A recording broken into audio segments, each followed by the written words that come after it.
Now that we're power washing, I'd love to get into a video I saw today.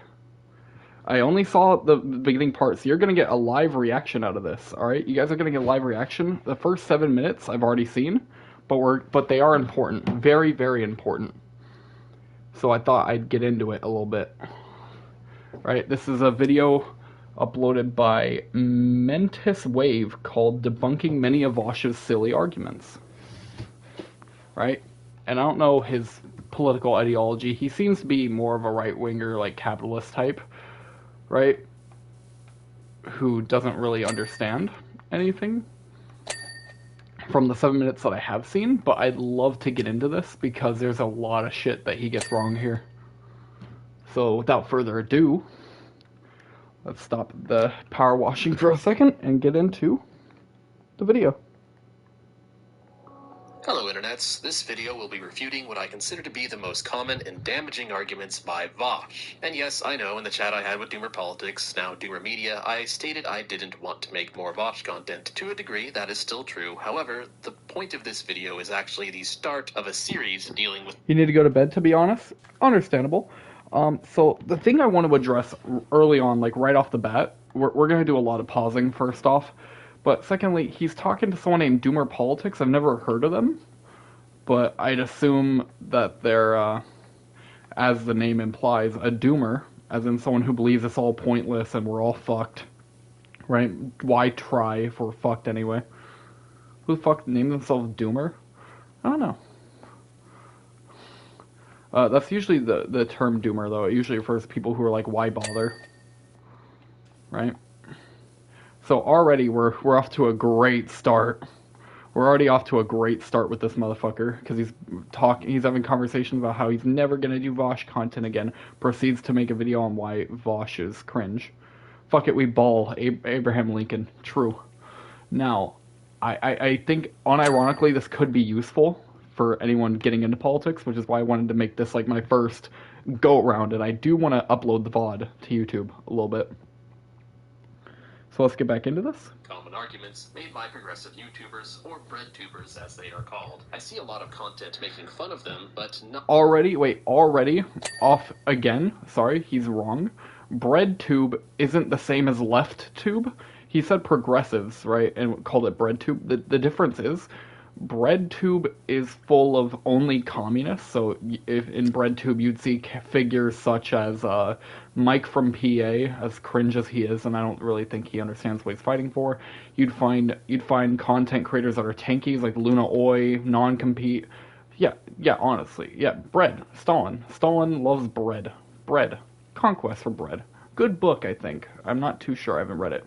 Sneeko wouldn't be on BreadTube. Sneeko is on CuckTube. There's a difference. It's a porn site, not a it's a porn site, not a fucking political site or a streaming service. Well, it is a streaming service, just not the kind for politics. Usually the kind you beat off to.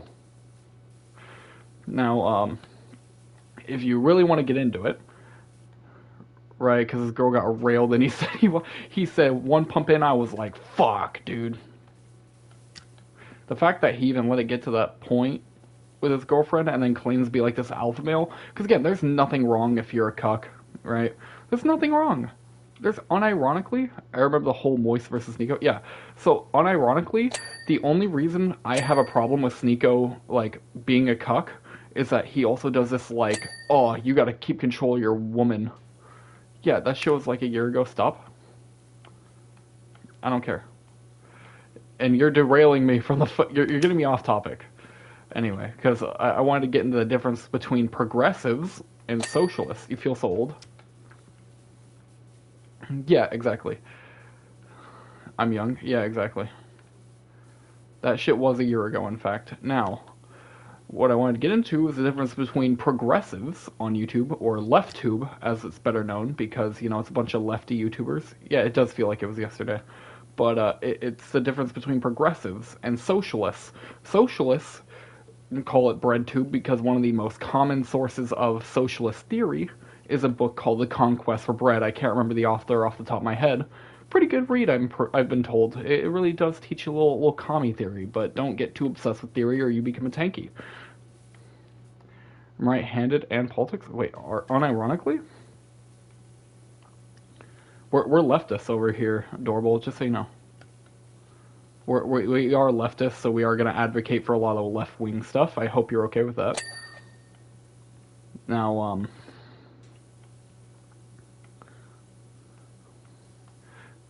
kind of mixed, to be honest. Yeah, it's a whole thing. It's like left. It could be either. Yeah. Again, I feel like it's more of just like you're politically unaffiliated. You don't really care that much. I again get behind that. A lot of people are unmotivated politically, and it's fine. But anyway, so socialist bread tube doesn't mean just progressive YouTubers, because then if you want to call Destiny a bread tuber, if you want to call Destiny a bread tuber, you're fucking stupid. Okay. Yeah. Fair enough. Like, but that usually the right now is fighting culture war, so I hope I will. Hey, does your work fan have a logo? Only I want a job, but job doing, but I don't want anyone. I don't even know what the fuck he was saying.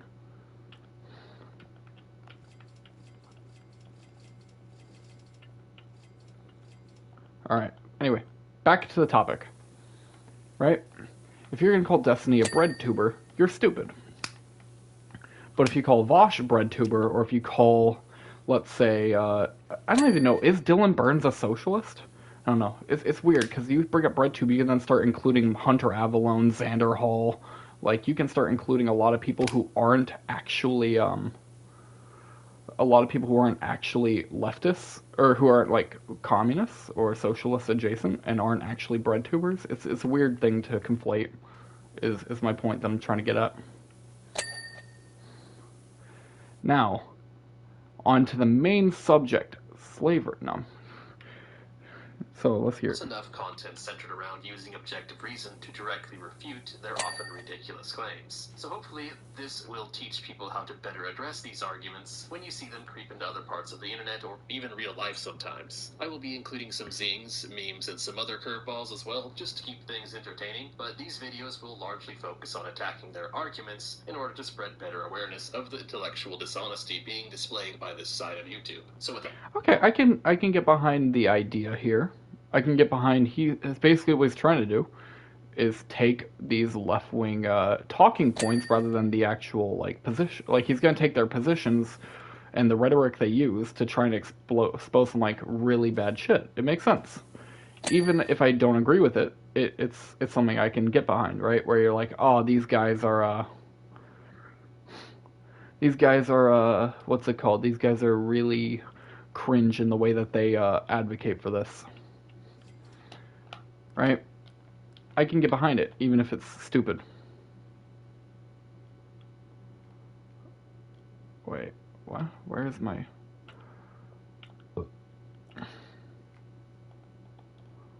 There we go. Holy shit. What the fuck? The range is insane on this. Anyway. Further rambling, let's get into it. Starting with the Coconut Island analogy. Wait, I'm saying a voluntary system. If it's voluntary, where's the coercion? Like, are you implying some other definition of coercion? Let me ask you a basic question, okay? Let's say that you meet the sniper. Down.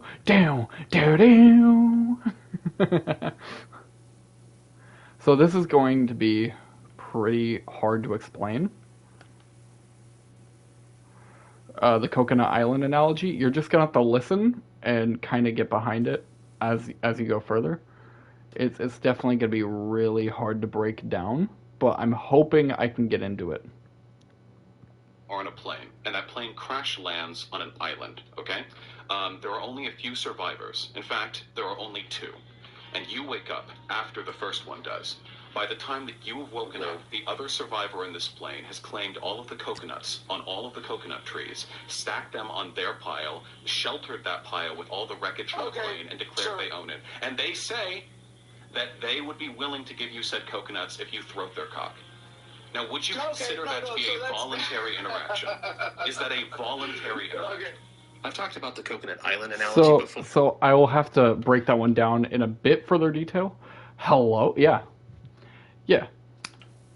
So it's actually a pretty salient analogy on the coercion used in a lot of economic systems, right?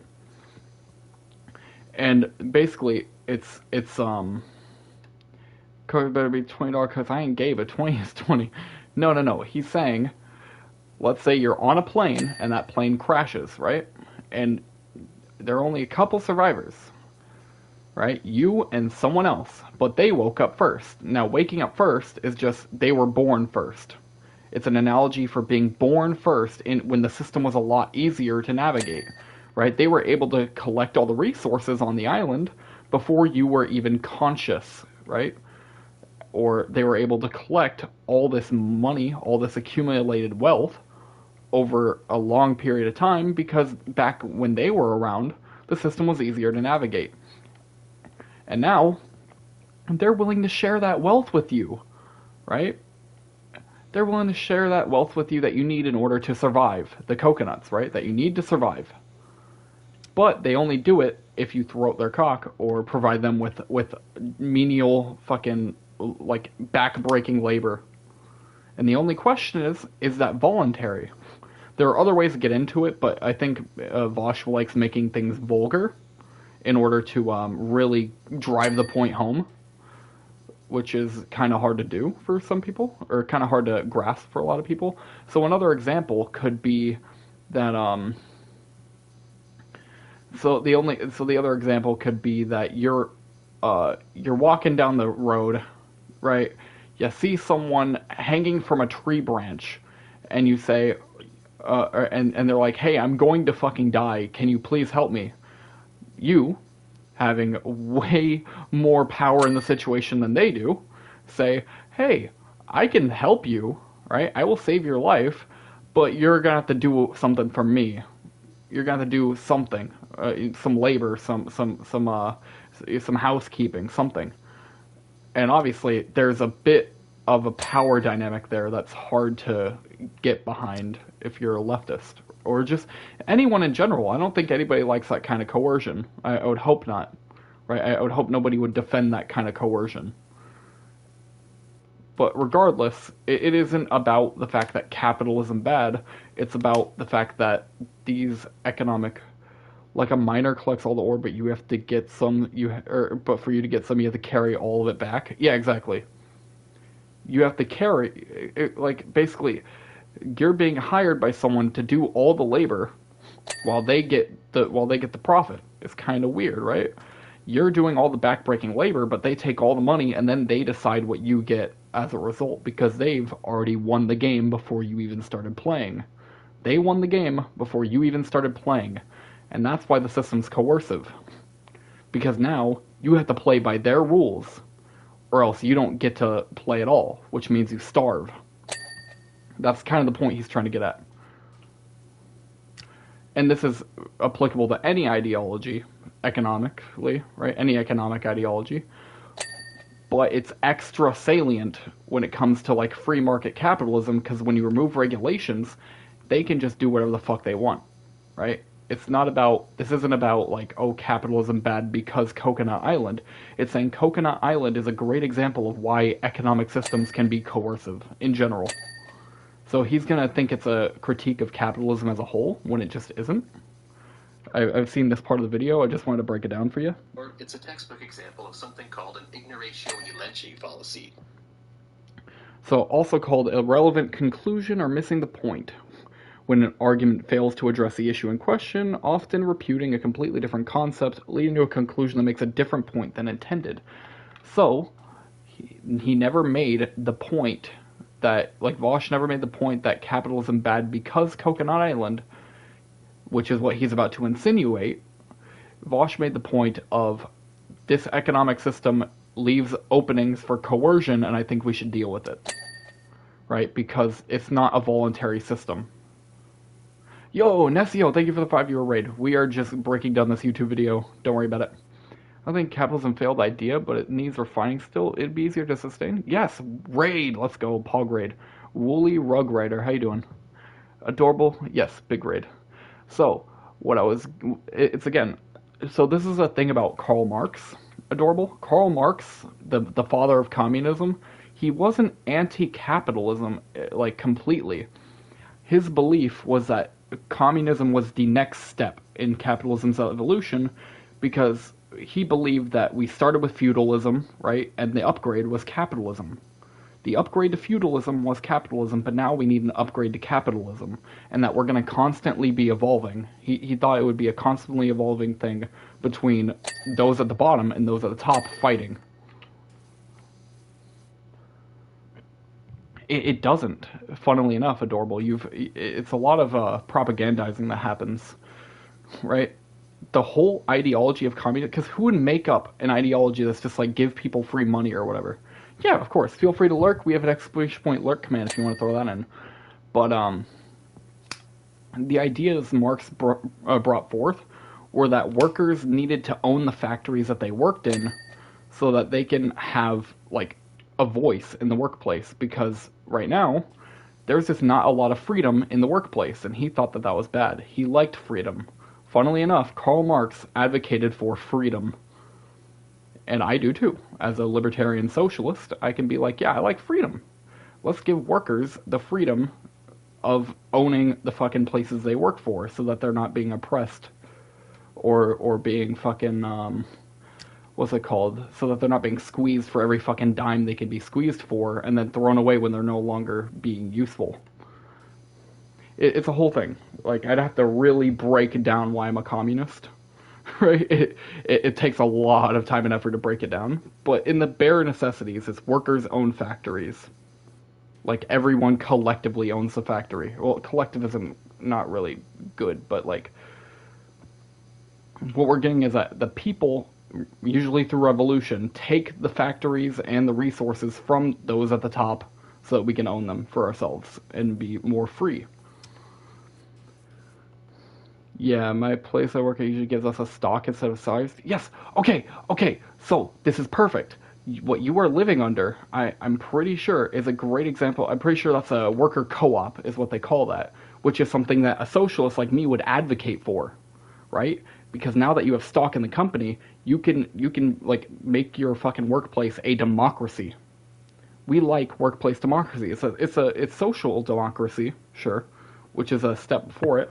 I don't live off it because I got my own house, but yeah, still, exactly.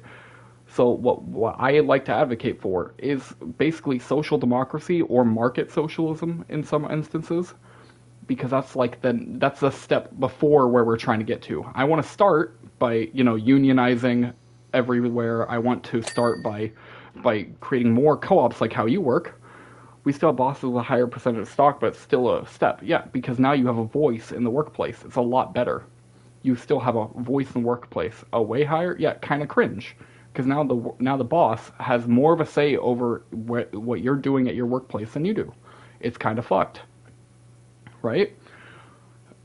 What I'm advocating for is literally if everybody owned one stock and they all got a voice in the workplace, the same amount of leverage in the workplace. Yeah, they're nice, but they don't have to be, is the problem. Adorable. They don't have to be nice. If they wanted to, they could just say, I don't want to fucking pay you in stocks. I'm going to charge you, or I'm going to pay you an hourly wage so that you're kind of fucked no matter what you do. Right? I'll just drop your wages whenever I feel like I can greed more money off of you. Like, they could just do whatever the fuck they want because they own the company. It's why I like socialism more than I like social democracy, because, you still have to rely on business owners to be nice when you're under a social democracy. Alright, it's a whole thing, but I'm getting way off the topic right now. Public's built on the paying off stocks from the beginning and built off of kindness, but I go, yeah, exactly. So they're working more as a co-op, and I like that. If Publix is really a co-op, that's fucking awesome. And they're not just paying hourly wages, based, right? It's based because it's the next step. I think it's the next step towards socialism. Because, we do have to make a very slow and methodical move towards socialism. It's not going to just happen overnight. Nobody's stupid enough to think that it's going to happen overnight. Except for accelerationists who are going to inevitably kill, like, every fucking marginalized person ever. But we'll get into that another stream. Right? So known as missing the point. So he's gonna say this is missing the point when in fact he doesn't understand what the point is. We got into this earlier. The argument. Vaush is trying to prove the point that the free market is exploitative and coercive by equating it to this guy who owns all the coconuts and demanding inappropriate favors for them. Thing is, free markets generally have multiple goods and services with multiple people exchanging said goods. A person who makes unreasonable demands will generally... And the problem with free markets is that there is no regulation to stop them from just doing what he has described in the Coconut Island analogy. That's the problem. The problem isn't like, oh, free market bad because free market bad because free market bad. It's because if you don't regulate these fucking corporations, they will squeeze you for every fucking penny they can, even harder than they already do. The reason we have a minimum wage is because if we didn't have one, as seen through illegal immigrants who don't have the same protections, we would get paid fucking scraps. We would get paid scraps. It's just objectively the truth. Because that's what's in their fucking in their interest. Yes, exactly. Unregulated power will cause the collapse of society as we know it. Because if you don't regulate corporations to, I don't know, pay their workers a decent living, they're not going to pay their workers a decent living. That's kind of the problem we're running into.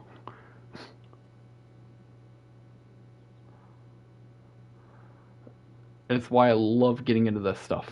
Because this stuff is super fucking complicated and hard to break down sometimes. Ay, Dios mío. Anyway, I do want to move on the video because we've been talking for like 5 fucking minutes on one point, and the video's only 2 minutes in. I've already seen this part. I just want to break it down a lot. Out of the market. The only time a problem similar to the coconut... Make $13.75 an hour as a part-time job where you work 6 hours total on weekends. Dude, see, most people just don't have that luxury, right? Like, I'm in Texas where the federal minimum wage is $7.25.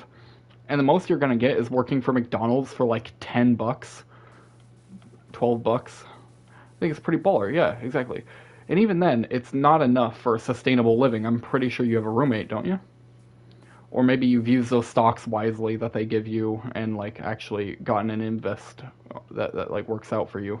Just something that works out in your favor, right? You've figured out something to make it sustainable. You live upon your mother's house, so it's a lot easier for you than most. Because nowadays, a single family income is just a fucking joke. Single family income is a fucking joke. Oh, you're still in school, yeah. Then, even weirder that you have to work while you're in school. Oh, hi, gnome. There we go. Push the gnome over, big bozo. Now, I think it's very important that we talk about this shit because, like, otherwise it's gonna be a big L, right? Like, we definitely do need regulations. My mom's a single mom, but a realtor. She makes plenty. She's just got a job for extra money to indulge myself in. See, cool. I'm glad you're in a position where you don't have to worry about this shit as much as everyone else. But for those like me who were born in working class conditions, right, where we don't have parents with high profile jobs. We don't have parents in the real estate market. We just have parents who try their best for us. There for 5 years, I get help with college. Yeah, exactly. So there's a lot to look forward to when it comes to that. But for most people, it's just not that simple. We are born with less access to education because we don't get like the big bucks that private education has. We don't get any of the big bucks that come from, having a parent working in real estate because the housing market is fucking cringe. Very, very immoral, in my opinion. Very cringe. But like, yeah, for the majority of people in America, we're living paycheck to paycheck. 60%, in fact, if you want to look that up. It's a real statistic that 60% of people live paycheck to paycheck in America.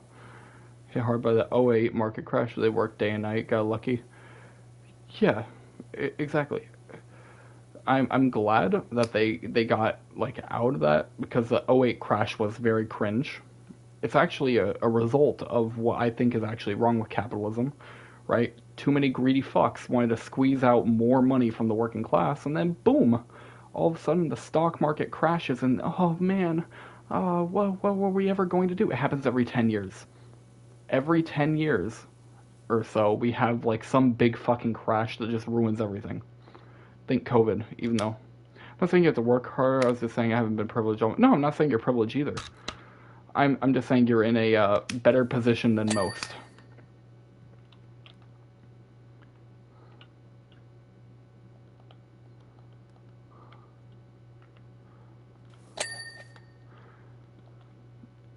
And it's very important to differentiate the two. Yeah. Like I said, nothing against you. Anyway, I'm getting off the point. I'm getting off the track. Would come up is when there is only one person in control of an essential good, i.e. a monopoly. So in other words, Vaush's Coconut Island actually just proves the point that monopolies are coercive, not so much his intended point. Yes, and without regulation, you get monopoly. That's the issue. Moving on, because I don't want to keep this going too long. Capitalism is coercive. And the unproven assertion being made by Vaush here is that the free markets are more likely to result in monopolies than socialism. This is demonstrably untrue. The vast majority of times that collectivizing ownership of the means of production has been attempted, it ended in government control of the means of production, which is pretty much the... Yeah, so this one I'm actually going to have to really get into detail on. It's a big issue that we do have to address with socialism and communism as ideas. Lenin, Stalin, Mao, Ho Chi Minh, all these people who are like the figureheads of communism, let's say, the figureheads of communism, they weren't really, I know it sounds stupid to say they weren't really communists, but like the things that Marx wrote about, they didn't really truly embrace. Like, what they did was essentially state capitalism. Like, if you look at China today, are they communist? No, but they call themselves a Chinese Communist Party. They're not sitting here, they're not sitting here going like, oh man, we really need to own the means of production. No, they have fucking sweatshops. Okay? I don't want to hear it anymore. It's state capitalism in the sense that, like, it's just capitalism where the state owns all the fucking businesses and lets the corporate owners only do shit if it benefits the state. It's extra cringe. It's like capitalism, but more cringe.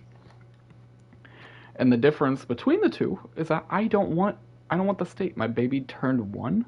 Time for his job making my phone. Yeah, literally that. I hate it. It's so fucking dumb. And the reason I bring it up right now is because I don't like when people say like, communism bad because it's been tried and failed, when literally all we've gotten was state capitalism out of it. Where is the ownership of the means of production in China, the USSR, or in any of these fucking countries?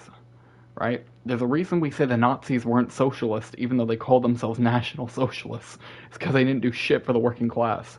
If, like, we can talk about National Bolsheviks, who are kind of like that. There should be a mixed capitalist. That's the point! The point of socialism is that we want to bridge the gap. We want to bridge that gap, dude. That's literally the point. There's market socialism, in fact. There's so many different forms of socialism, it's not even funny. What he's referring to right now is like a command economy, state capitalist type deal. And what I like to talk about here is socialism, right? If I'm going to talk about market socialism, or like I brought up before, hear me out, socialism. Dude, based. Honestly, can we make that an ideology? Come on, we already have luxury space gay communism. Can we please just, or sorry, was it fully automated luxury space gay communism? That's an ideology on the list. Can we please have socialism with socialist characteristics, please? Socialism with socialist characteristics.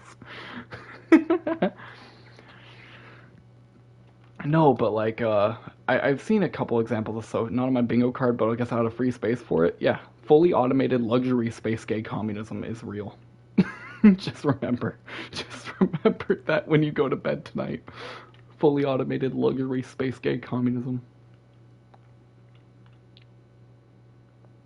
Oh fuck! I need to actually focus. But yeah, no, like when we talk about socialist countries and then we bring up fucking Venezuela and Cuba, it's like really now you're gonna talk about dumb countries. Remind me of that clip. The water has turned. Dude, Alex Jones.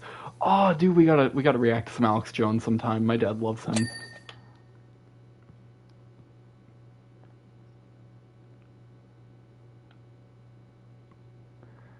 Conserve tankies? Oh my god. No. Stop.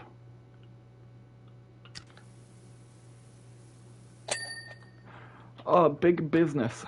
Earn 100 stars in career mode. Nuh-uh. Anyway. Okay. So, I like some aspects of socialism that are pretty based, right? Like workers directly own the means of production, not via proxy of the state, because when you have state means of production, it's basically state capitalism. The whole Marxist-Leninism bullshit, cringe, el bozo. We don't like those countries for a reason. Now, oh no. Now, I want to continue because I've been talking for like 20 fucking minutes on a 3-minute video. I have too much to talk about. I have too much to talk about in this one video. Holy shit. Worst 3 minutes in, by the way. You can have, as the government owning all the coconuts gives citizens zero recourse. Yeah, People thankfully. He made my point for me. Dear leaders' statues in hopes that they'll toss a coconut their way. Of course, what many socialists, Vaush included, will do here next is cry foul over comparing things to Marxist-Leninist states. The issue with that is they are no longer comparing capitalism to socialism, but to a utopian ideal of socialism that... Except, no, you literally described it. Marxist-Leninist countries aren't socialist. That's the problem. They are just authoritarians who use the aesthetics of socialism to be like, yeah, we're so pro-worker, we have labor camps. We're so pro-worker, we have labor camps, dude. Why are you saying we're not why are you saying we're not like pro-worker, dude? What the fuck? Like, no. There's a difference between the two. When we have direct worker-owned means production, you can start talking shit all you want if it fails, alright? But it's the next step. Marx wrote about worker-owned means of production, in fact. And I don't know why people keep conflating this shit. They're just like, ew, China.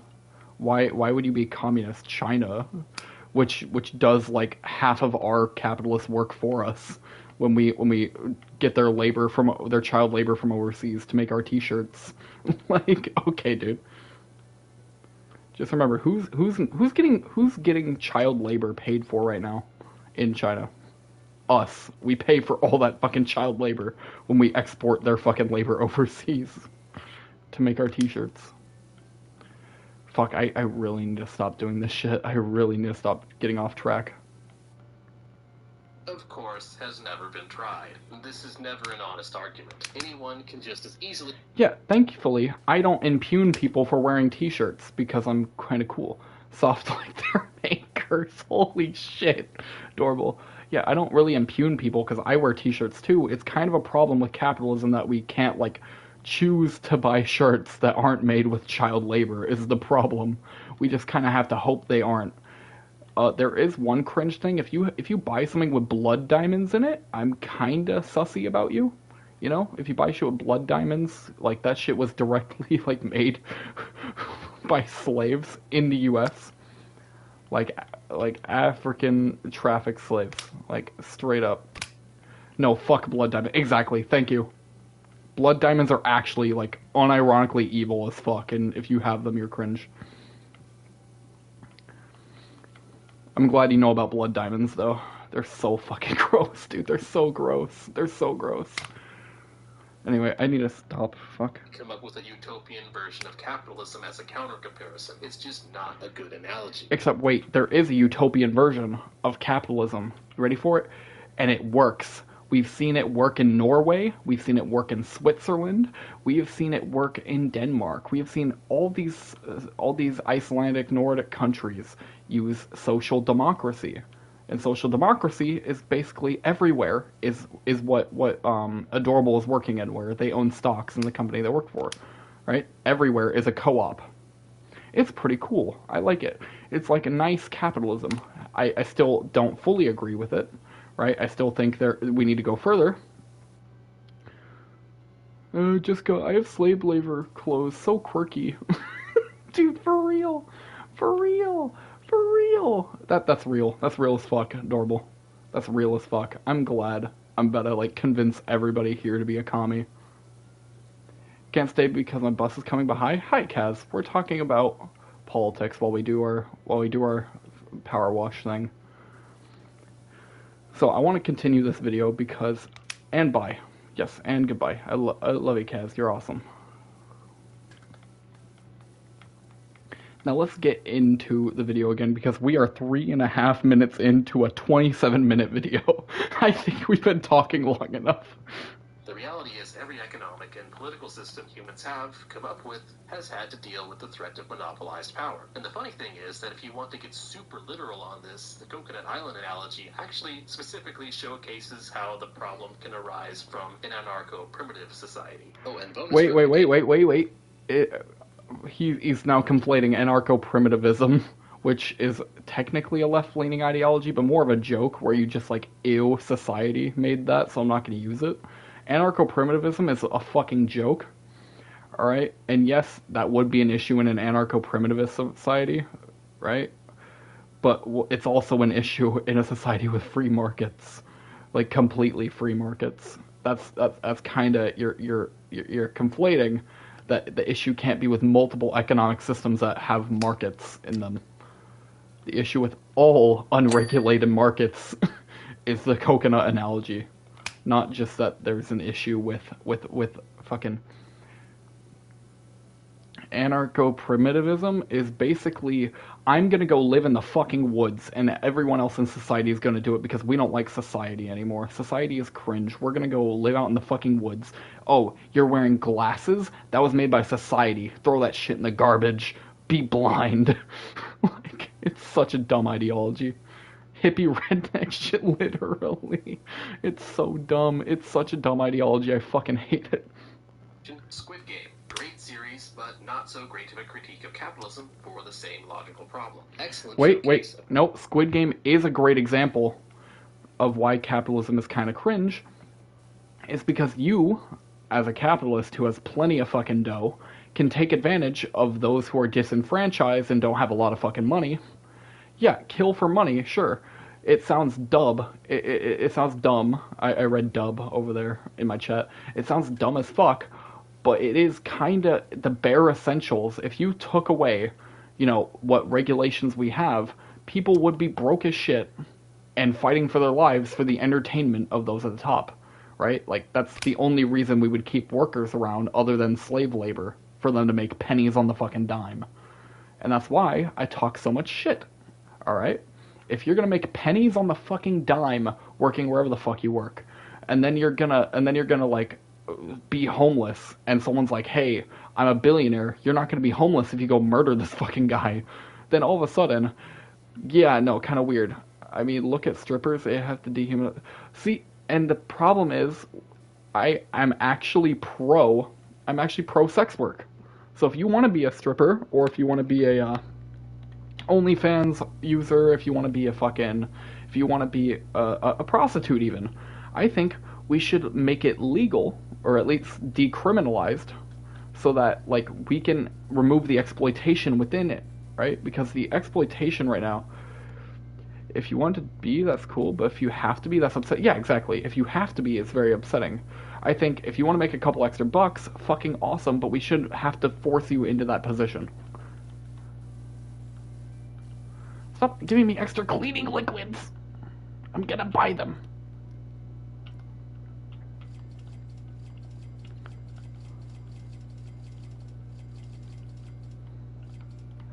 Bro, what? That was crazy. It said one left and I bought like 30 of them. My new favorite person is the tanky bottom part. I fucking hate tanky, stop.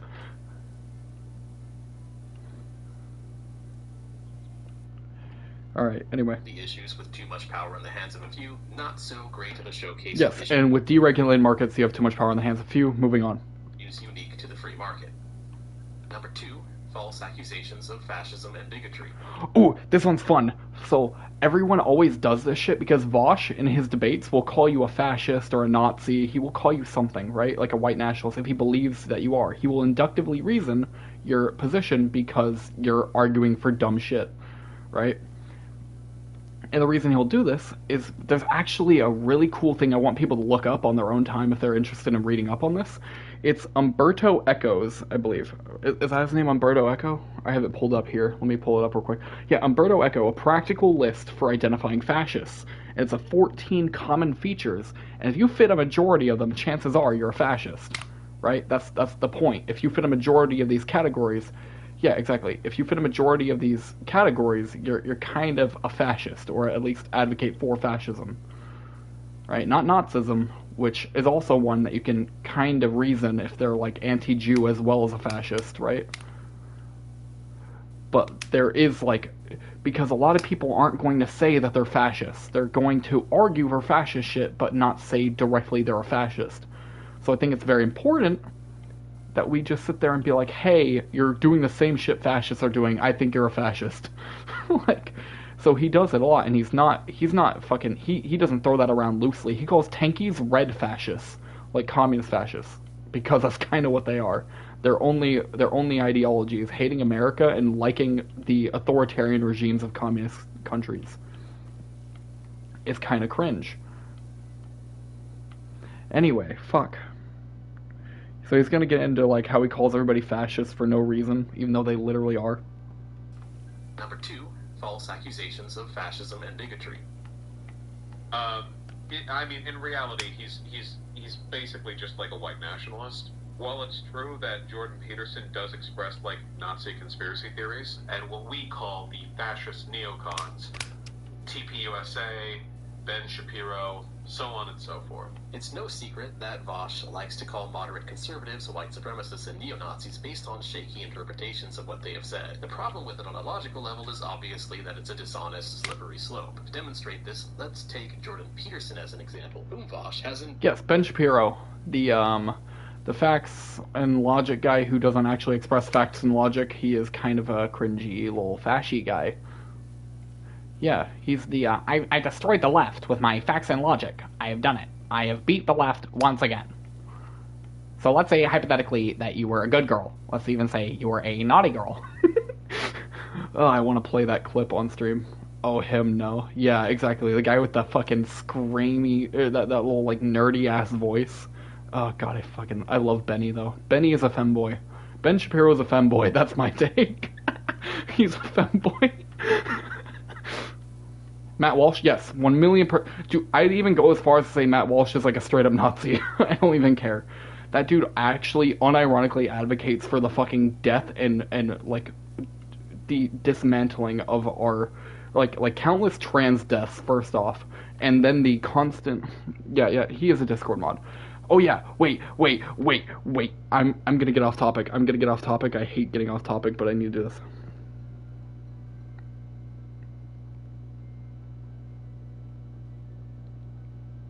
I gotta pull this up. He is a Discord mod. You ready for this?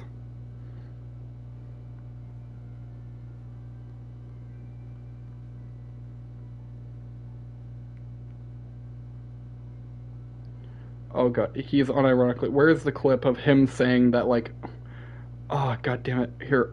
Where is it where he talks about how 17-year-olds are fertile or whatever? Where is that clip?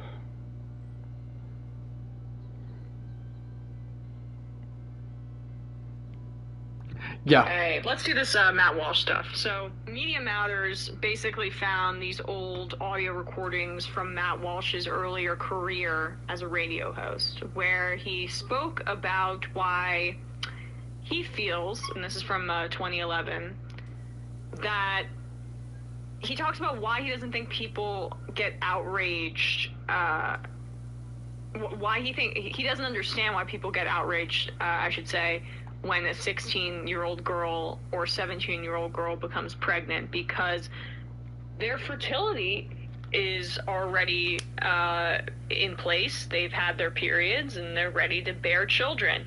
The reason this is notable is because Matt Walsh has been one of the loudest voices in his and good job by the Surfs putting up this image of him on this audio clip. I believe it's the Surfs or Media Matters, I'm not exactly sure, in front of the banners of what is a woman. Right, and how they're obscene. It used to be more common. The peak, ever since they started keeping records of these things, which they only started doing recently, like in the 20th century, but ever since they started keeping records, in 1957 was the peak for teenage pregnancy. 1957. Not 2009, well, not today. All of them were supposed to have kids. Like, that's when you had kids. That's my point, okay? So to all of a sudden act like this phenomenon of girls getting pregnant at a young age that we consider young, 16 or 17, to act like it's a new thing is ridiculous. It's always been that way. Even biologically, and this is me just stating, right now I'm going to start by just stating facts. So fact number one, it's not a new phenomenon. Fact number two, in fact, it's a phenomenon that was more common earlier in history, and for less civilized 6 to 10,000 years of human existence, it was a normal thing. Fact three, girls between the ages of like 17 and 24 is when they're technically most fertile. Yeah. Okay? There we go. You heard it here first, Matt Walsh. You heard it here first from Matt Walsh.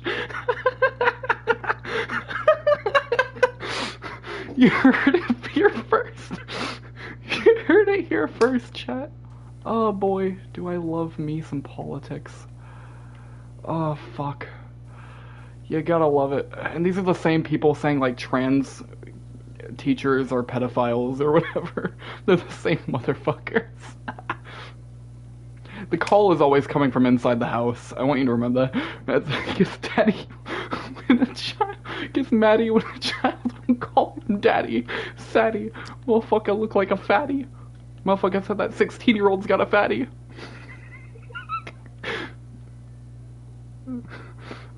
Fuck, dude. It's so good. So again, not only fascist pedophile who advocates for the death of trans people even though he likes them children. The same way he says that trans people like children or whatever.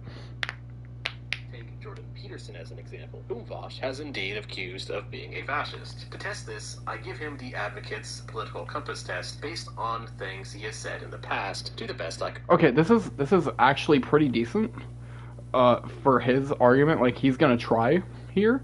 But the problem I see here is that political compass tests are always super fucking inaccurate, and I feel like it just doesn't work. Zaddy sees a 16-year-old a baddie with a fatty, but she won't call him daddy, so he's Saddy and Maddie.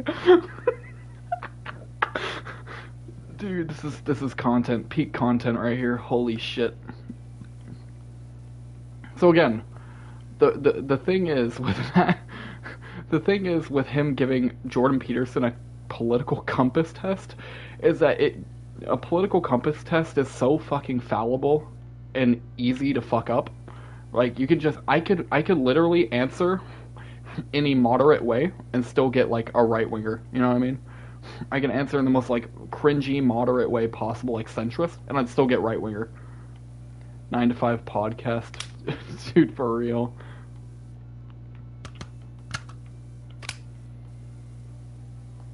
Here, what if I just do this for a minute? That'd be funny. Here, chat. I'm just gonna... Chat, I'm just gonna... Fine. He comes out as a right-leaning moderate, not even in the authoritarian square, let alone fascist. What Vaush basically does is he accuses people of fascist rhetoric not based on an honest assessment of what they actually believe, but based on... Again. It's the things that he advocates for that follow the 14 points that I brought up earlier. 10 to 4 should be the name of a podcast for truckers or just night owls. True. 10-4. 10-4. That's facts. I am just speaking facts right now. I am speaking facts and logic. You cannot defeat me. Strange, unproven idea that anything right-leaning inevitably leads to fascism. Now, Doomer also did a take on this, and his conclusion was simply that Vaush treats conservatives with bad faith. Which is true. Vaush absolutely does this. However, I suspect that's only half the story. Let's take... Well, I mean, you'd have to define bad faith first off. It's been disingenuously used for a very long time. And secondly, if you think someone's a fascist, of course you're gonna maybe treat them in bad faith. And the way Vaush operates, I will say, kind of, it's understandable, but it's not really. It's very hard for people to grasp early on, like what he's doing. He starts off by treating conversations in good faith, like to the best of his ability. He argues against the points. He doesn't use any like bad rhetorical strategies such as like straw manning or anything like that. But then once the debate gets to a certain point, he's like, there's no utility in this conversation anymore. I'm just gonna do dumb memes and just yell at the guy. I'll do blood sports for a bit, right? And it usually works out, but I think that's what they mean by he treats them in bad faith, which is really cringe. Because like his whole point is like there's no point in talking about this anymore. I'm gonna yell at him ooga booga, right, until he leaves the call. It's a pretty good strategy, honestly. And another thing Jordan Peterson has said. On the right, I think we've identified... Oh, Kermit the Frog is speaking, guys. Let's give Kermit the Frog the microphone. ...markers for people who've gone too far in their ideological presuppositions. And it looks to me like the marker we've identified is racial superiority. So what's interesting is that on the True. When there's no room for reasoning anymore, you just ooga booga with them. You do caveman noises until they concede the point. It's so good. It's so good. Anyway, no.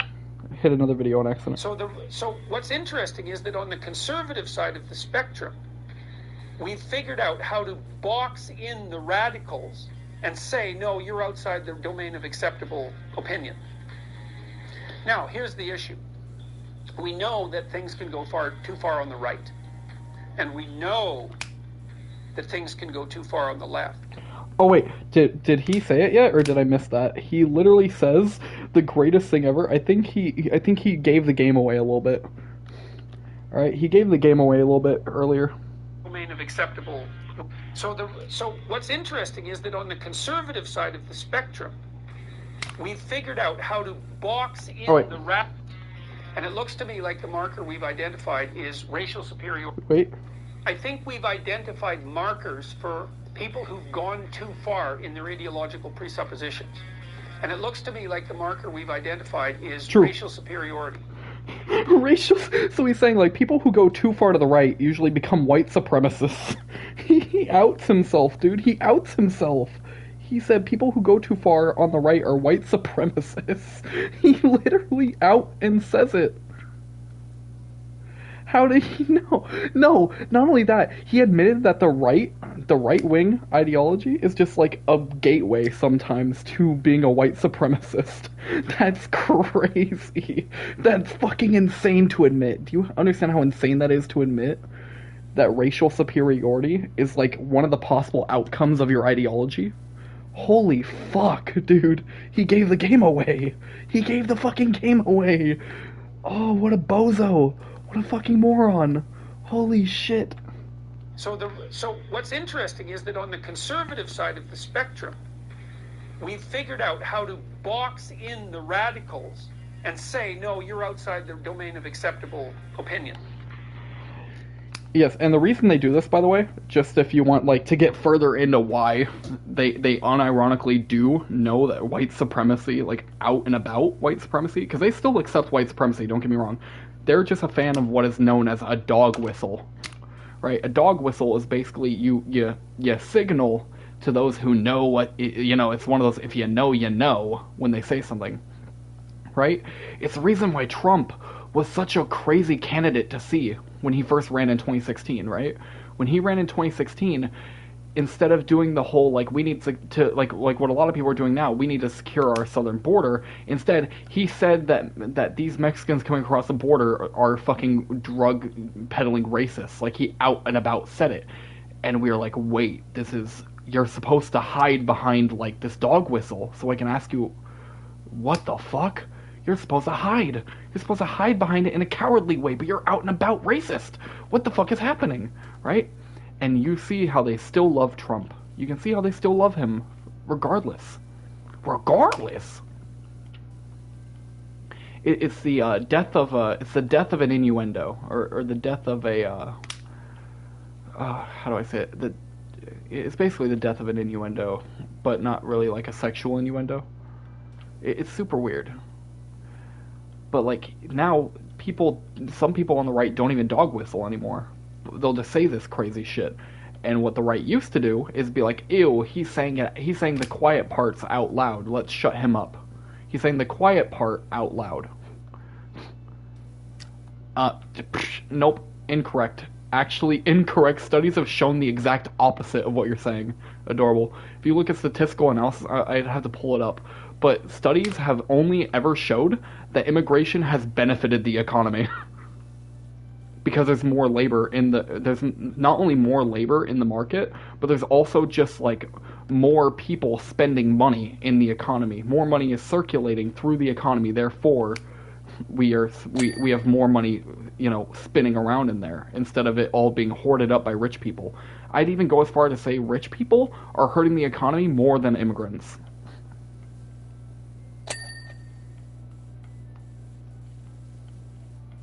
Unironically.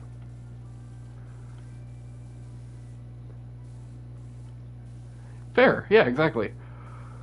Like, it's funny how people always say this shit about immigrants, where it's like, oh, they're hurting our economy, they're taking our jobs. Meanwhile, they're working in fucking agriculture, a job that nobody wants to work in, and spending money that circulates through the economy, thus giving us better economic outcomes, right? Thus increasing our GDP, if you care about our GDP, that is. Like, it's funny as shit to me. I don't know why. Oh, shit. Anyway, back to, Now, here's the issue. We know that things can go too far on the right. And we know that things can go too far on the left. But we don't... Seeing as they took our jobs and could be used as scapegoats for taxes, but I haven't really had much political experience because yeah. Let me read the rest of it. It didn't go fully through on my PlayStation, so I have to read the rest of it. Let me just refresh chat. Because I'm still what most people say is a kid. I'm prime for Matt Walsh. True. Matt Walsh is just we need our fertile 16-year-olds, Chad.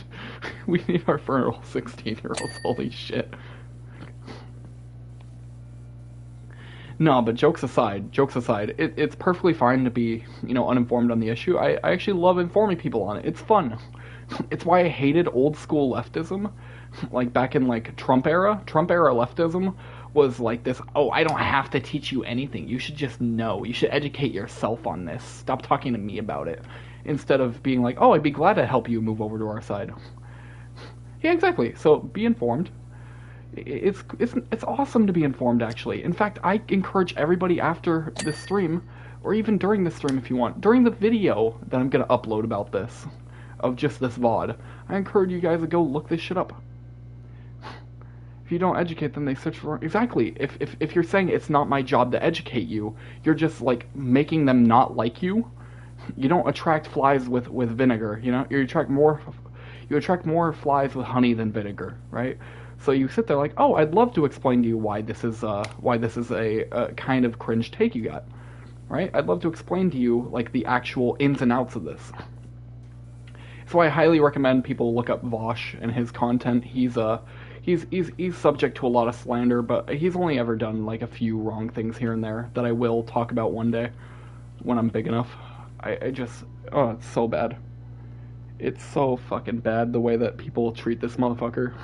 Because he's basically a lightning rod for hate on the left. He's like, I'm going to take all this hate from these people by debating the conservatives, because they're going to spend all their attention trying to shut me down, instead of focusing on these little in-groups of leftists who are, just minding their business, trying to just be like, yeah, I'm trans, or whatever.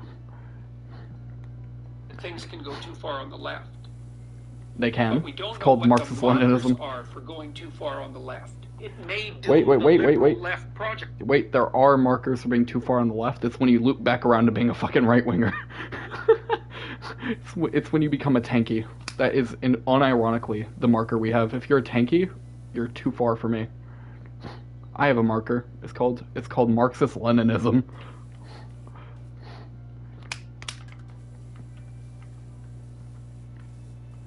Alright. Anyway. Let's get back into it. Like, the lefties have their point.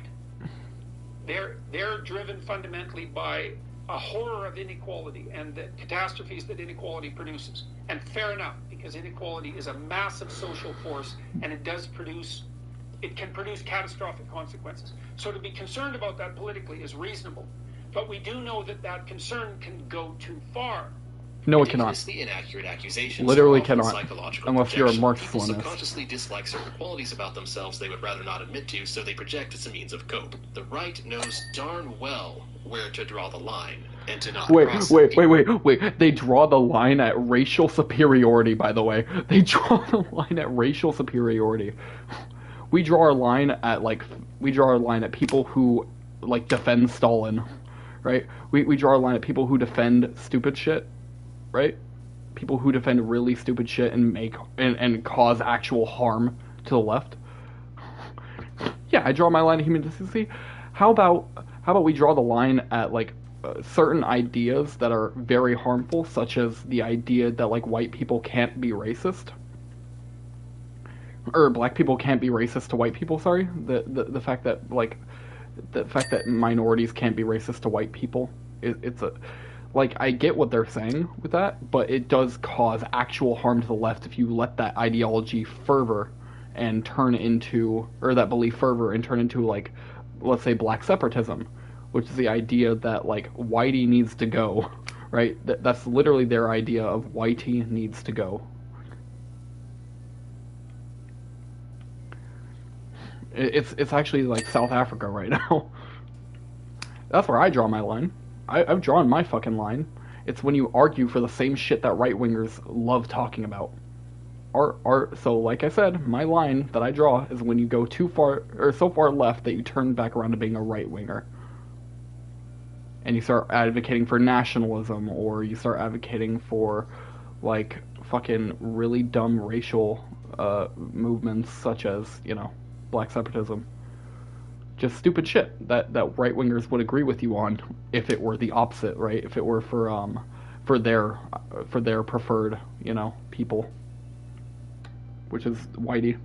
People who do cross this line are generally rejected by all other conservatives who do not. It's the left that has a problem these days with not knowing where to draw that line. And I suspect this is the true reason for Vaush and many other far leftists constantly using this slippery slope against anyone to the right. Wait, we literally argue with leftists all the time, call them tankies, we call them fucking, we call them red fascists, we call them black separatists because they're dumb. We call them idiots. We call them retards, in fact. And I will defend my use of that term because I am myself disabled. I don't care. Obama. Marxists, in their endless attempts to convince people to try socialist experiment number 9001, that will totally work this. When your retarded system collapses, but it's okay because it wasn't real socialism, so you try again, your retarded system collapses, but it's okay because it isn't real socialism. Yeah. Okay. I am also on the spectrum, Pog. You know what? You're appreciated over here.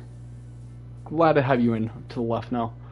Dude, you wanna be pro people with disabilities? The left is perfect for you. Let's go. Easy dub. Easy W. Do you hate disabled people? Join the right. Ew. Low functioning autism? Same. I just have what was once referred to as Asperger's, but is now just a disabled. Oh, fuck. Oh, fuck. Oh, man. Maybe you really are on the right. Fucking Christ. You're hilarious. Adorable. I love you. You're awesome. I know. I'm laughing. I'm laughing because I know you're joking. I may have autism, but I can tell people are joking still. Because I'm not retarded. Oh, fuck. I need to start focusing on the cleaning aspect of this game instead of on the right-wing cope over here. Fuck. Dude, there's so much shit I want to get into, though. It's all these are so... I mean, maybe autistic, but I'm not retarded. Perfect. Literally true. Oh my god, literally true, chat. Holy shit. Holy fuck. Okay, I'm gonna leave this power washer running.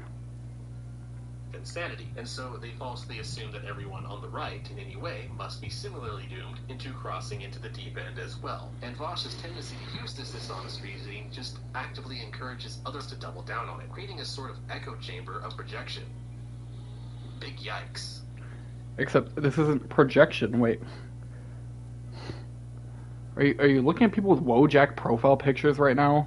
And like, yikesing at it, bro? Where is the actual argument against leftism here? It's like, oh, I don't like the way Vaush called Jordan Peterson a fascist sympathizer, or like someone who engages in Nazi conspiracy theories, which he does every now and then. You know, white replacement theory is literally some Nazi shit. The fact that the global elites want to make immigration so that non-white people can fuck white people and make no more non-white people. I'm a race abolitionist, by the way. I hope all of us one day, because we'll be free to fuck whoever we want, I hope we all end up little olive-colored people. You know? I hope we all end up like I hope we all end up light-skinned. Everybody on the planet, just light-skinned. That's what we're gonna have the Riz. We're gonna have Riz. We're gonna treat me like white tea and don't do me dirty. That's how we're gonna look, chat. We're all gonna look like a light skin.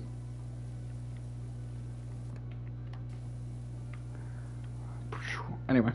The wealthy don't pay income taxes because mustonks. Elon Musk did not pay very much in taxes. Rainbow colored, a mix of all. True. He made $1 bajillion. Seriously, like what was it, like 100 billion in 1 year? Like 150 billion? It was an insane amount of money.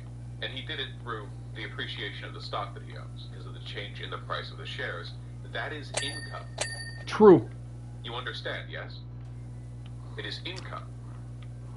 But it's not taxed as income. It is only taxed if you sell it. Because like all ultra-wealthy people, Elon Musk's brain is a shadowy miasma of hate and greed. Like all ultra-wealthy people, his body has been bled out and burnt out from the inside until he's nothing more than a hollow puppet for some kind of horrific Lovecraftian entity. He's a demon. True. He is from hell. True. True. Billionaires, See, but especially him. So that was Vaush. By the way, this is the guy who's being discussed here. He's a pretty based individual. He's a pansexual. He's autistic. But he's a crap. I can't say the white people slur or I get banned off Twitch. But he's a white dude. You know? Cringe, but whatever. He's a pretty cool leftist. You should check him out if you want to like watch some heated debates, right? You want to watch some heated debates with some right wingers who all advocate for some really dumb and horrendous shit. Perfect guy to go to.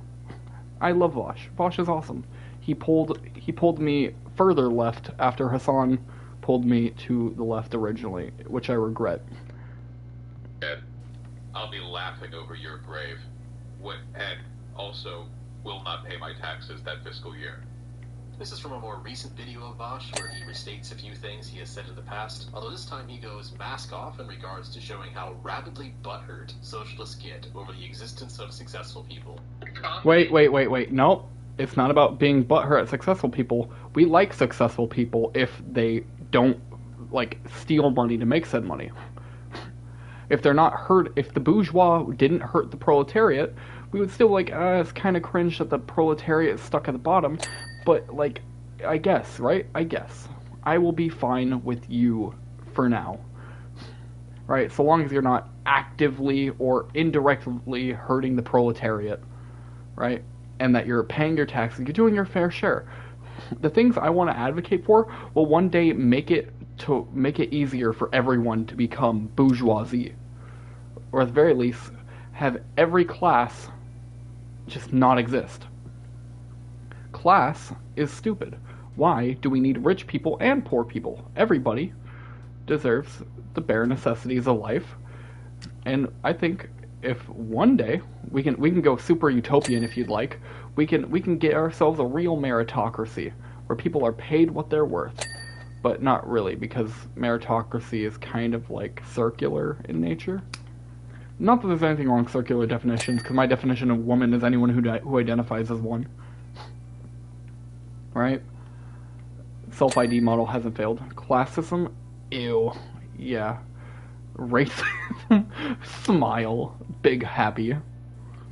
We don't support racism, but that was funny. That was super funny. I like you. You're funny. You're a funny guy. So racism based because you're funny. We advocate for racism now only because Adorable said a funny joke. To racism, no.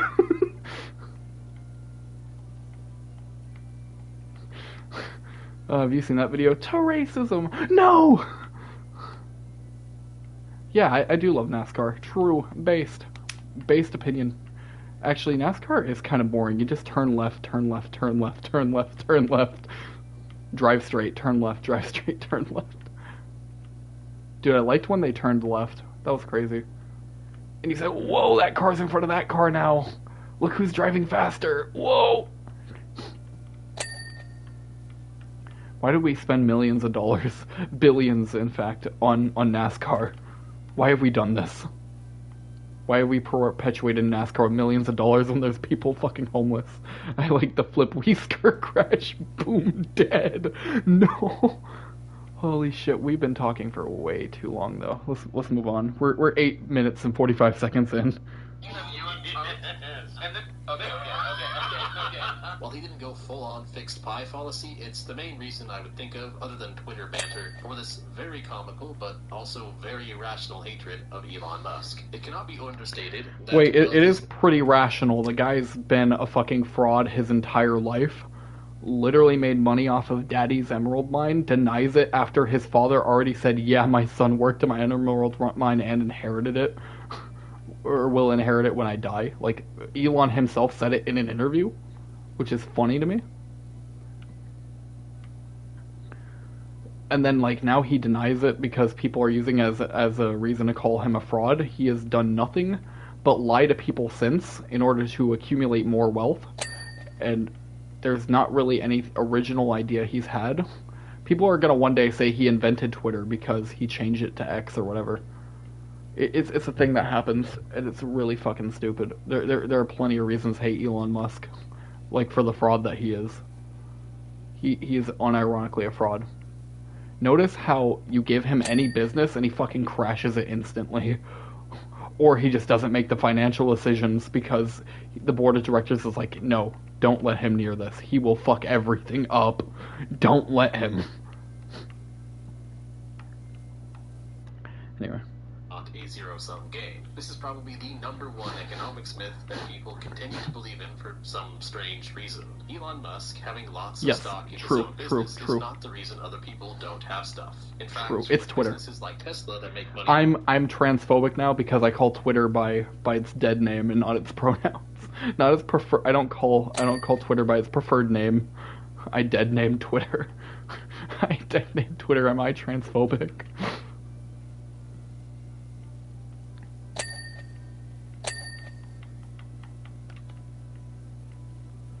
Oh, it's so good.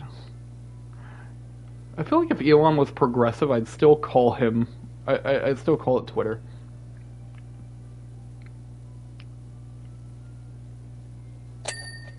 Elon made the Tesla model a car to make 69420 for a funny deal the first week. Yeah, he's motivated by memes and he really wants people to like him. It's why when he was booed off stage at a Dave Chappelle concert, or a Dave Chappelle, not concert, sorry, Dave Chappelle like stand-up show, it was fucking funny because then he just like coped about it really hard on Twitter the next day. The cool uncle, the one who isn't actually cool but really wants to be. Oh boy, true.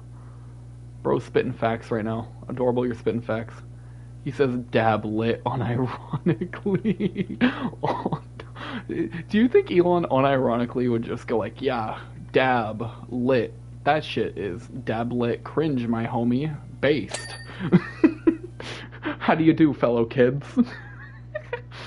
Developing and creating products, they tend to add more to the economy than take away, creating a positive-sum game where everyone benefits. But wait, no, unironically wrong. Unironically, Econ 101 proves this motherfucker wrong. Money? Home slice bread slice dog. Okay, no, unironically, this guy doesn't know shit about econ. If you want a little bit of a small lesson in economics, I gave you one earlier when talking about immigration, did I not? Money, right, in a capitalist system, or any system in fact, is usually benefited from money circulating through said system, right? But what rich people do is they don't spend a fucking dime of their own wealth. In fact, they hold on to money so it multiplies itself and do nothing else. Hey Trouble, how you doing? How you doing, Mitchie? We're talking about economics a little bit, or just politics in general while we spray some shit down. Mitchie, I hope you're having a wonderful day though.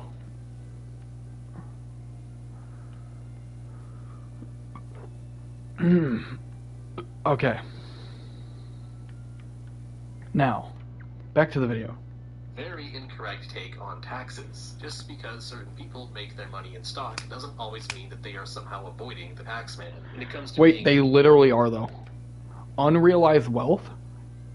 They call it unrealized wealth because they hold on to it and it's like, oh, you know, all my money is in stock. I can't liquidate it right now. That would fuck me financially. Do it, fucker. It's a good night so far? Nice.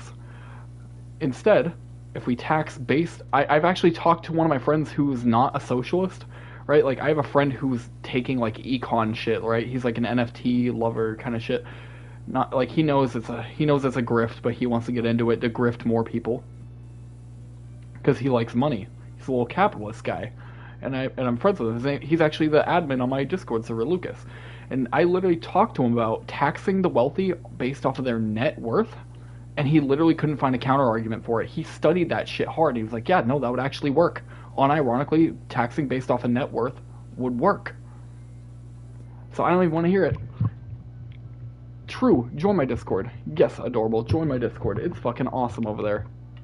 I have sent the definition of gender abolitionism. I showed the definition of tanky in there. It's a pretty cool place to be. Now let me plug in my phone for a bit while I watch the rest of this video because we've been going for way too long.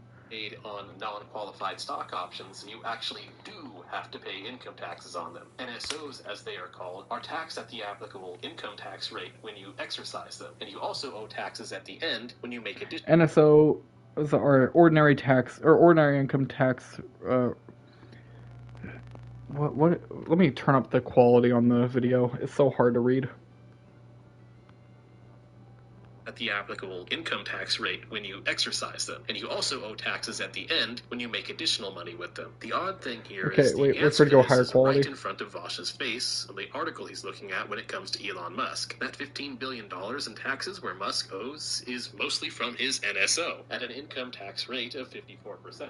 And then on top of that, as a business owner, you also have to deal with corporate and excise taxes and hundreds of other possible mandatory fees. This idea that Musk is somehow cheating the system because he is only taxed once in regards to stocks is factually incorrect. With NSOs, you actually are taxed twice. So I don't know what Vaush... Wait. No. NSOs cringe. NSOs big cringe. Because it's... First off, I'm pretty sure Elon doesn't even have NSOs, if I remember correctly. I'm pretty sure he does the same shit everyone else does with the, oh, it's unrealized wealth, so I can't be tax based on it. Right? And secondly, I'd have to read here. So when you exercise them, then again, one, when you exercise them, then two, then again, when you make money with their, yeah, okay, sure, whatever. Regardless, even if he is getting taxed, it's obviously not enough because he's still not paying shit in his federal income tax, which would actually benefit, like, the country we live in. Whether it comes to infrastructure, whether it comes to, even if you're pro-military, a lot of it goes to our military-industrial complex, our defense spending. Like, when you don't pay your federal income tax, all of a sudden we don't have money for shit in this country. Oh, you want free healthcare? Sorry, bud, I have unrealized wealth. And therefore, we don't have enough tax money to spend on healthcare. It's fucking stupid. It's unironically stupid. Stupid.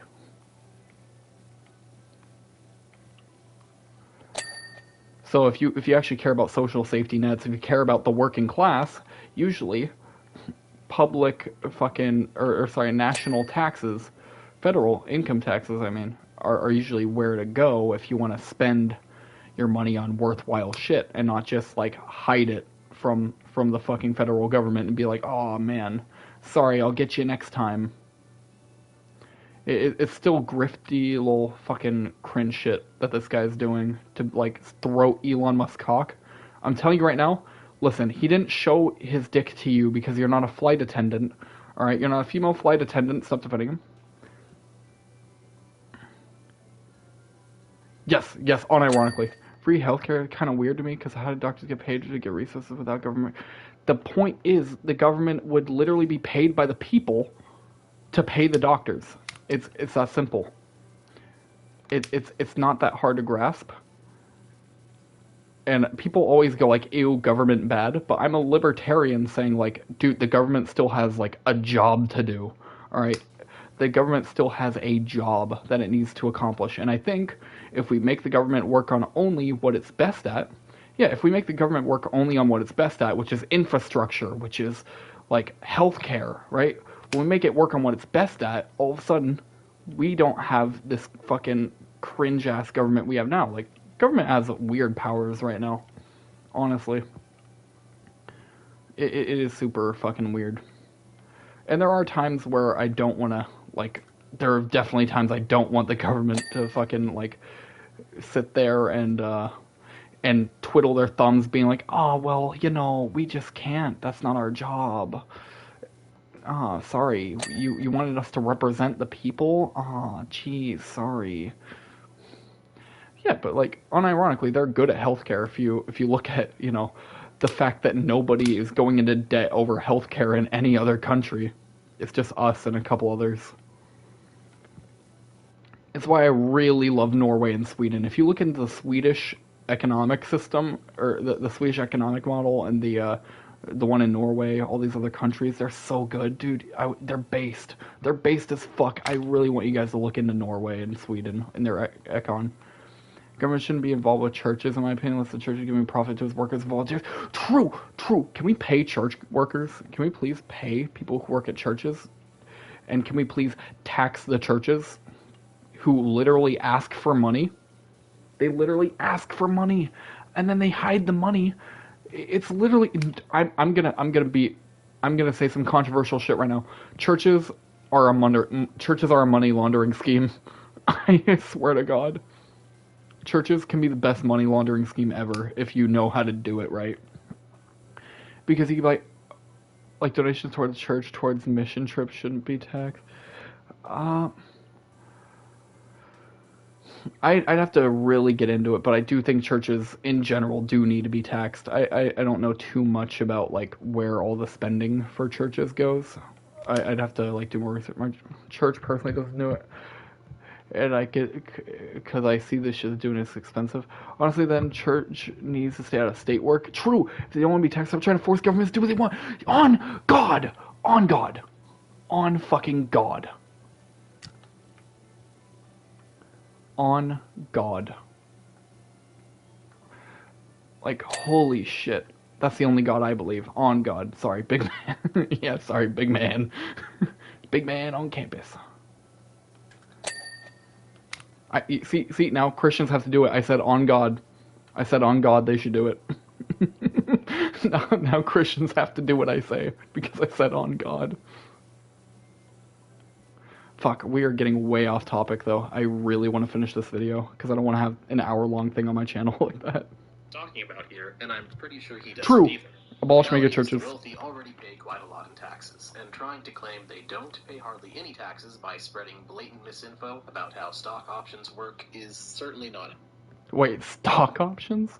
You're gonna talk about stock options? State/church is the exact same double standard as some feminists argue for?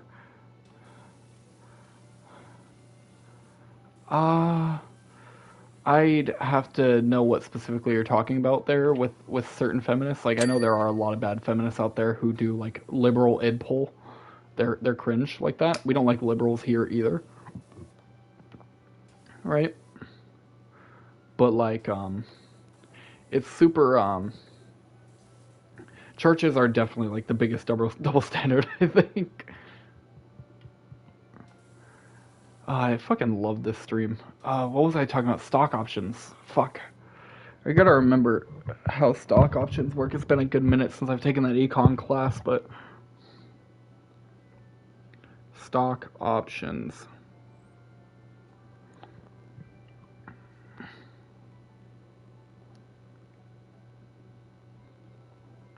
Definition.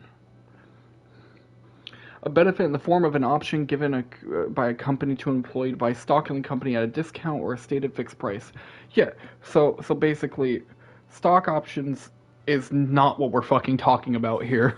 He's bringing up stock options like Elon owns the fucking company, therefore he bought stock in the company he owns, dude.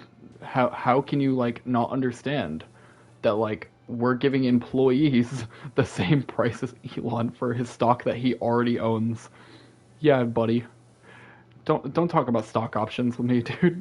You're talking about something that would benefit workers a little bit, right? Which isn't far enough in my opinion. And then you're like, nah, dog, you don't understand.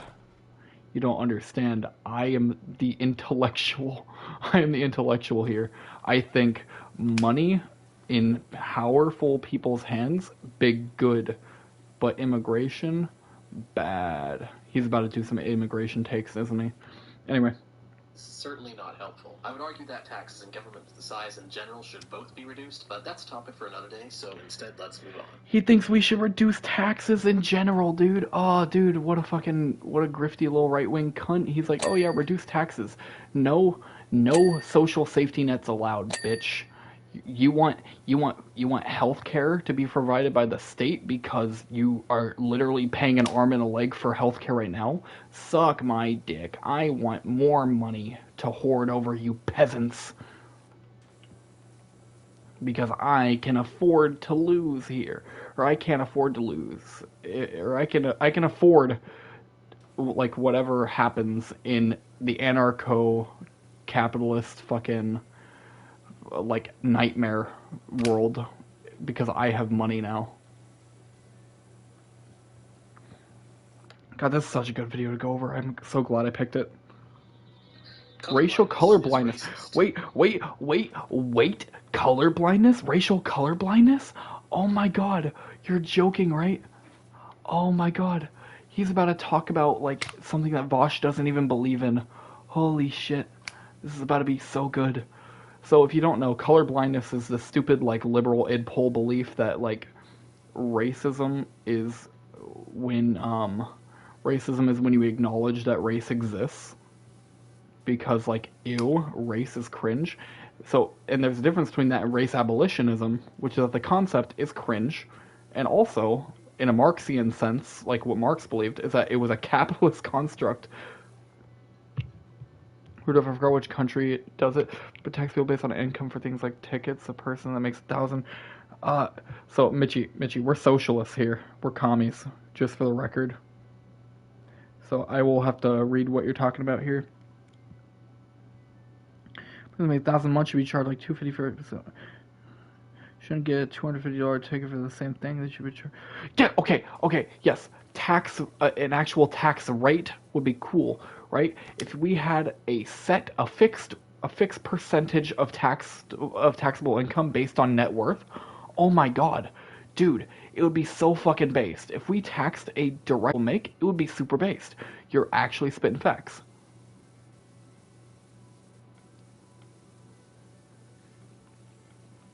Holy shit, I don't understand why this is such a hard concept to grasp for some people, though.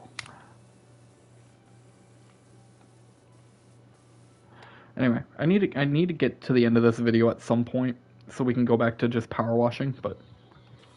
Colorblindness is racist.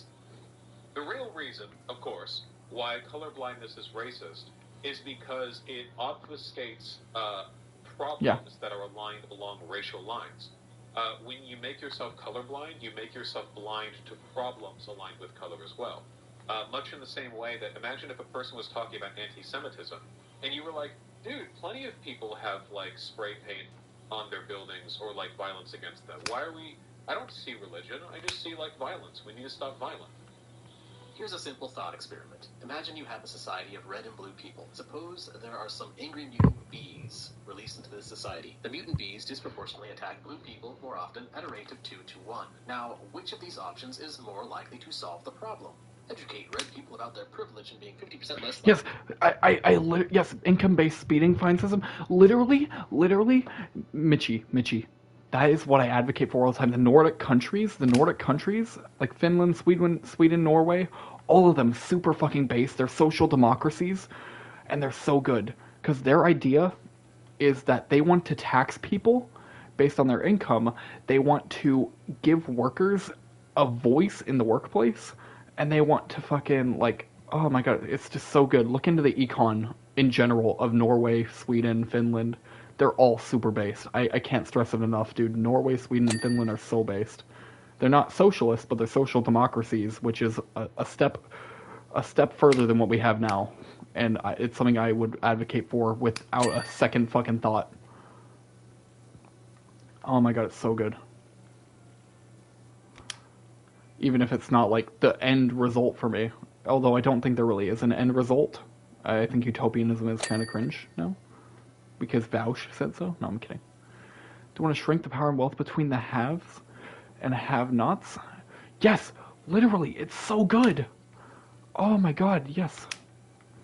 Reducing the disparity between the classes? Oh, let's go. And then one day, they're gonna have a fucking workers' revolt, and it's gonna go so crazy. They're gonna have a fucking workers' revolt, and it's gonna go full-on communism, and everybody's gonna be like, hell yeah, let's go! Because everybody, in fact, I think Nordic countries might unironically be able to elect in socialism if they wanted to. Like, they're all so pro-worker out there, they might unironically read the works of Marx and be like, hey, why don't we do this? This sounds way better. The rich forget they have what they have because of the poor. It's the poor that builds their fort. Literally, if it weren't for workers, these billionaires would be fucking homeless. And it's what we try to tell people all the time, but then it's like, oh, Ben Shapiro's argument is like, if I own a pencil factory and I decide that I don't want to run it anymore, what are you workers gonna do? You're just sitting there like fucking idiots with the materials to make pencils, and I had the idea to make you build the pencils. Now you just have a bunch of lead and graphite and wood. You have wood and graphite. You have nothing else. You don't have the thing that the rich have. It's like, yeah, we could very easily do the same stupid shit you're doing. It's workers who make this shit go round, and that's why I love workers. Don't you just love workers? Jordan Peterson, Jesse Lee Peterson joke. Don't you just love it when you love all people? When you love all people? It's just the rich buy off the right people to keep the rich rich and the poor poor. Yes, literally. And I love how we have to have discourse on this when even right-wingers agree that the rich stay rich and the poor get poor. Except some of them don't. It depends on who you're talking to. If they're full-on like Nazi adjacent, like fucking fascist adjacent, they will, in fact, like admit that the elites own all this fucking money and hoard it for themselves, but they think that those elites are only Jewish. Or like black or whatever. And that like the way we need to settle this is free markets and also kill the Jews. It's their solution.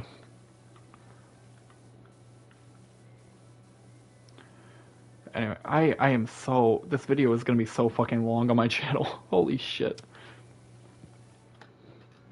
We are 11 minutes into a 27-minute video. Be attacked by mutant bees. Encourage dialogue between red and blues about discussing their unique problems aligned on the lines of their Also, color. I want to address the fallacy, the false equivalence here. Even the government does it. The lotto, both state / scratch off are designed specifically to drain the poor people's wallet to make the rich rich. Literally, that is the intention. The intention is they want you to think you can win it big, because by the time one person wins it big, everybody else is already fucking dead, broke, and homeless. That's literally the design of lottery. Oh my god, I'm so glad someone brought it up. Holy shit.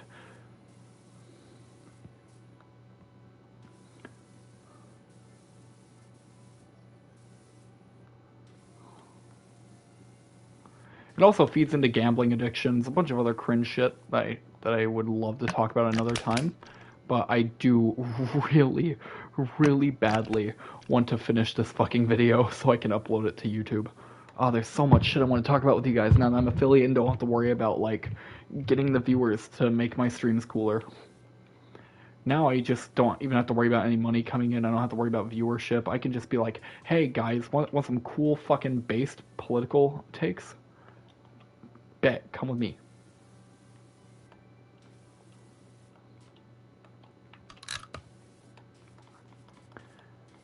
Oh my god, I'm so happy. Demonize anyone who thinks the said dialogue is a waste of time, separate people into victim and oppressor groups, and blah blah blah blah blah blah, systematic blah blah blah, institutional systemic. Okay, now he's doing this whole like systemic racism isn't real, but also it is real, and the best way to address it is by not talking about it. Or no, he's saying that we do have to talk about it, but we need to keep race out of it for some reason. I don't know why we would keep race out of it when it's a racial issue. Like, if we're gonna talk about, then there's that dumbest math person figured out a pattern in the scratch off and it had the lotto, told a lot about it. Like, you stupid. Why did you tell the lottery people about it? They then changed it so that you can't win anymore the way that you used to. Like, at least back then there was a way to abuse the system and win. Okay, I'm throwing on a face cam tomorrow, dude. I need to go drive down to Walmart and get a face cam. Holy shit. Chat, this is actually unironically fun for me. I might keep the stream going for a long fucking time. Like, I'll react to whatever else you guys want me to react to, and I'll make a fucking highlight of this segment, right? And put it on my YouTube, unironically. Made way back then, they were, like, counting cards. Let me read that whole thing. Like, counting cards, now it's like, bitch, please. Oh, yeah. Wait, I remember, because it used to be that the, what was it? It was that the last 10 always guaranteed you something, wasn't it? Because that's what people talk about now. People have literally told me that, because I work at a gas station, right? I work at Circle K, and they literally still have, like, they sell scratch-offs, and I've heard people unironically ask for the number, right? And I'm just like, oh, yeah, it's this number, and they're like, no, I won't take it. Math professor figured out that pattern. Yeah, do you remember the pattern? Because it would be cool if I figured it out and they could tell like people that it was like an old thing that got changed and that doesn't actually help. Okay, anyway, back to the video because we're not even halfway through.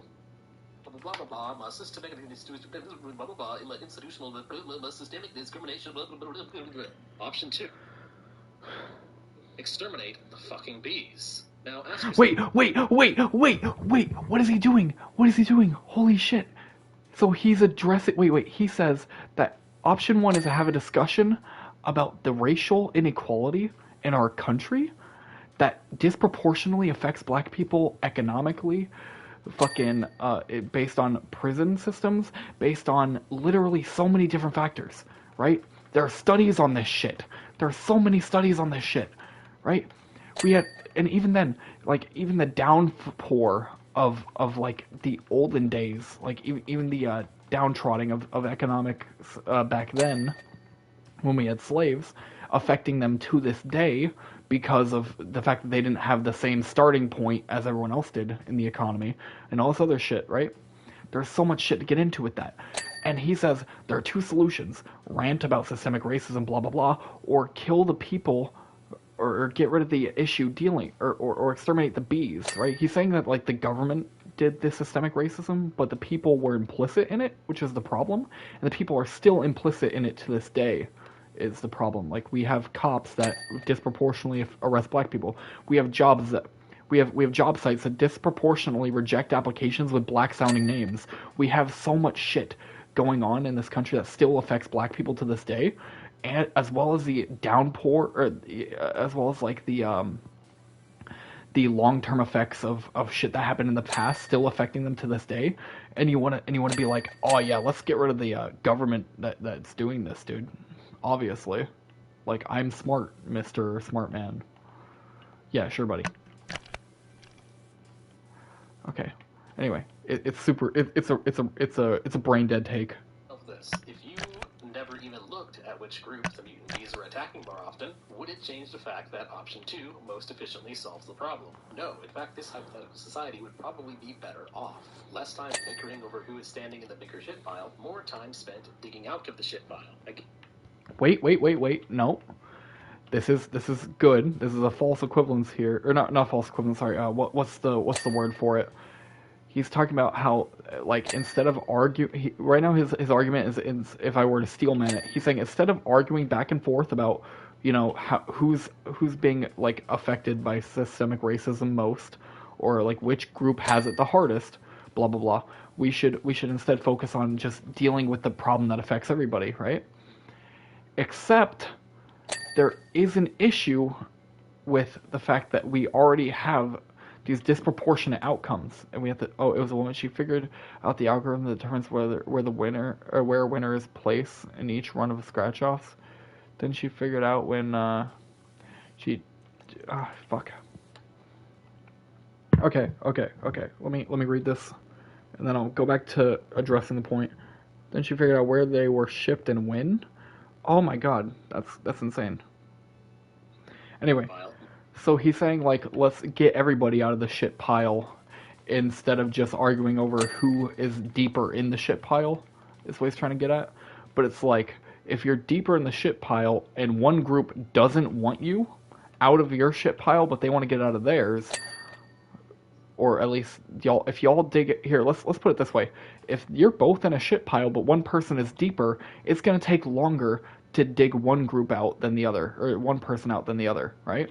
What he's advocating for is essentially digging everyone out the same amount and leaving black people still in that shit pile. Because they just didn't get out deep enough, I guess, and it's their fault. El Bozo.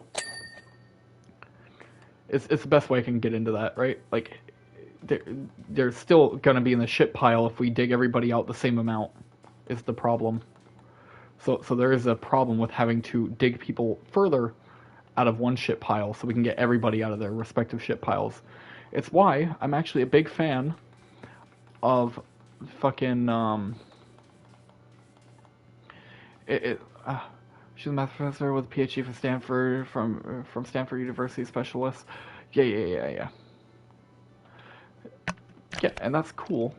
I get that, but like the thing I'm talking about right now is that we literally have two shit piles, one deeper than the other, and we can talk about how deep one person is while addressing that everybody's in a shit pile, but that doesn't do shit.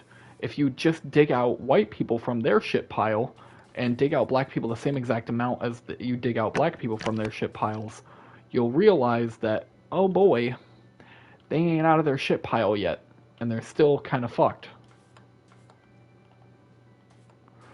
And that's it's essentially the point I'm making, is that, like, we do need to, like, help black people before anything else. Or it's also I'm an advocate for class-based what's it called? I'm trying to remember the name. It's not reimbursement, but fuck. I'm trying to remember what it's called. If anybody remembers what it's called, then please tell me right now, because I am blanking on the term that we use for giving black people like recourse for the shit that happened to them in the past. I am blanking on the term right now. It is fucking throwing me off because I'm trying to clean this building.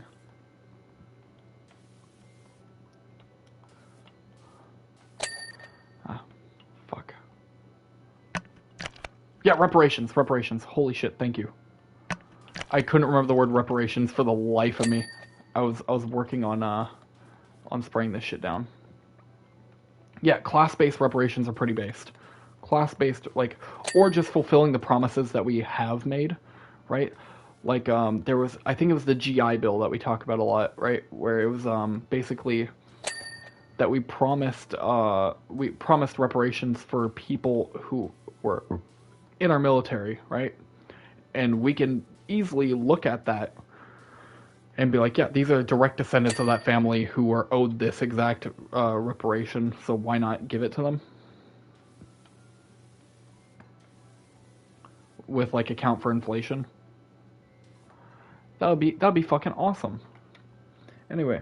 More time spent digging out of the shit pile. Again, you are not denying the possibility that someone is standing in more shit. You are just denying its relevancy towards solving the problem. Because the vast majority of the time, it's not relevant. Identity politics are therefore usually more of a detrimental red herring than a helpful element. What Vaush is trying to do here is argue semantics to misrepresent colorblindness as if it's some kind of denial of history. All colorblindness means is that you judge people as individuals and try not to factor in race, except Except this motherfucker, I guarantee you, if I had a conversation with him, he would deny the existence of systemic racism even then.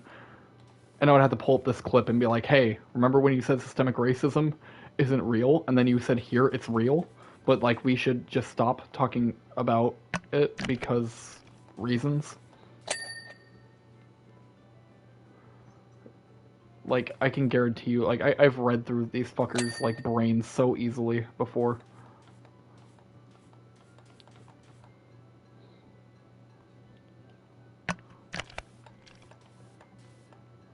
Anyway, I do need to finish this video so badly.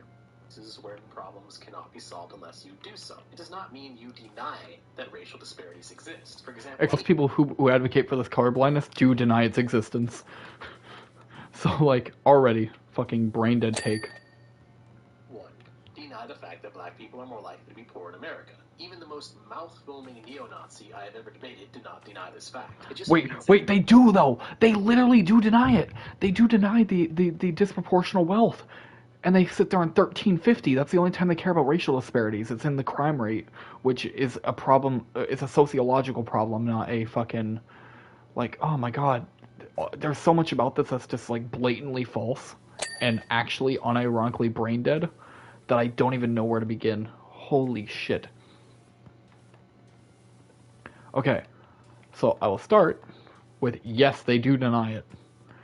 But they also sit there in 1350 the whole time. Neo-Nazis do 1350 all the fucking time.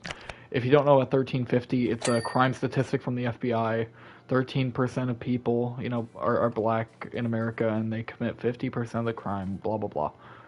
Right? Which is a sociological problem, not a fucking criminological problem. Like, it's an over-policing, a redlining.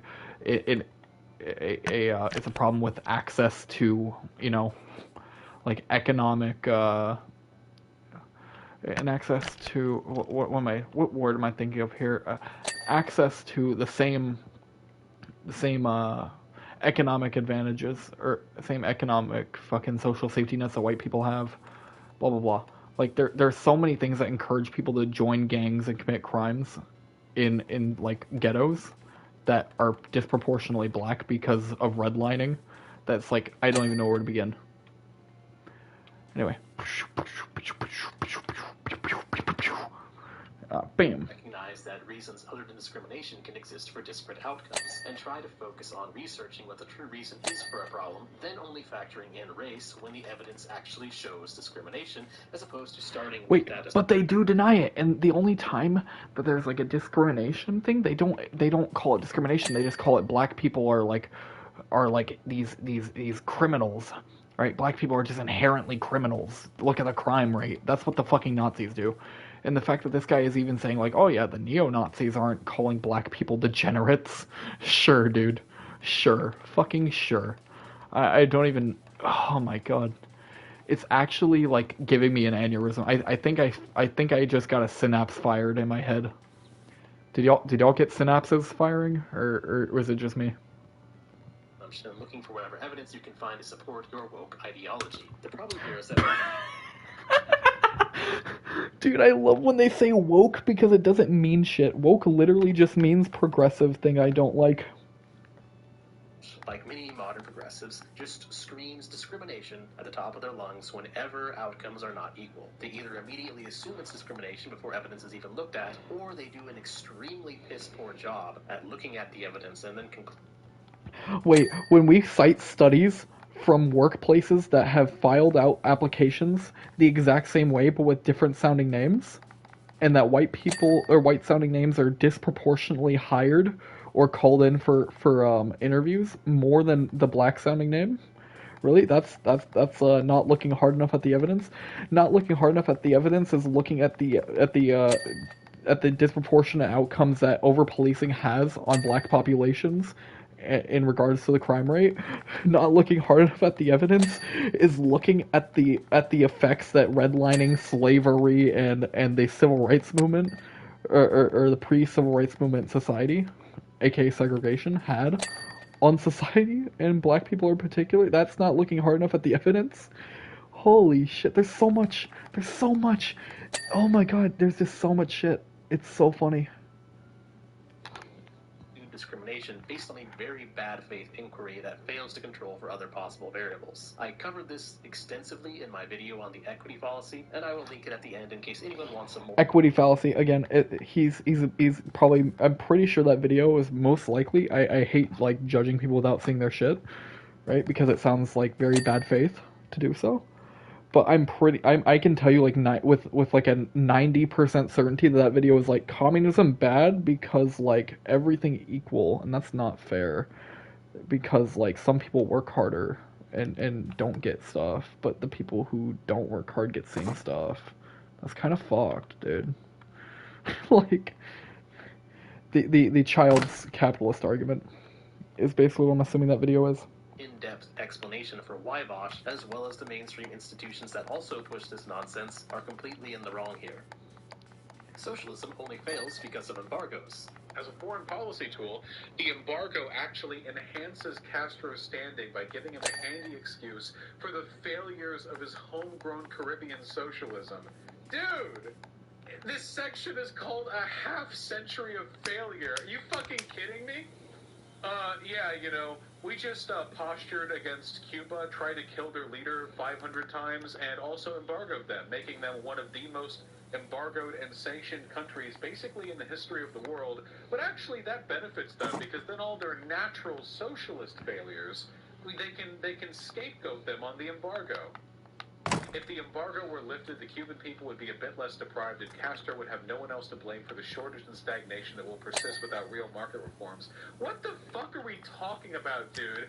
Oh yeah, you're lucky that I just shot you in the leg, bro. Because if it weren't for that, then you would have nothing to blame your slow running speed on.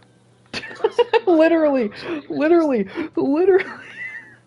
I'm sorry, but how is he going to argue against this? I unironically want to know how he's going to argue against that take of like, yeah, I shot you in the foot. How is that going to, like, but now you don't have an excuse for your slow running. It's like, okay, if you, communism bad, that's your take. And because I think, subjectively, that it's going to fail, that means it's going to fail, even if I didn't embargo you in and treat you like threaten to kill your leader multiple times. And holy shit, there's so much wrong with Cuba. I don't even like defending Cuba sometimes because, like, again, I don't like dictators. I'd love to talk about Cuba another time, but I can never talk about Cuba without talking about the threats on the president, or the threats on the prime minister of Cuba, whatever leader you want to call it. Like, all the threats against Castro, all the fucking embargoes. There's so much shit that happened to Castro that, like, could have, like, hindered, like, if it didn't happen, things would have been so much better for him. I don't know if it would, I don't know, because I can't see in the future if it would fail or not.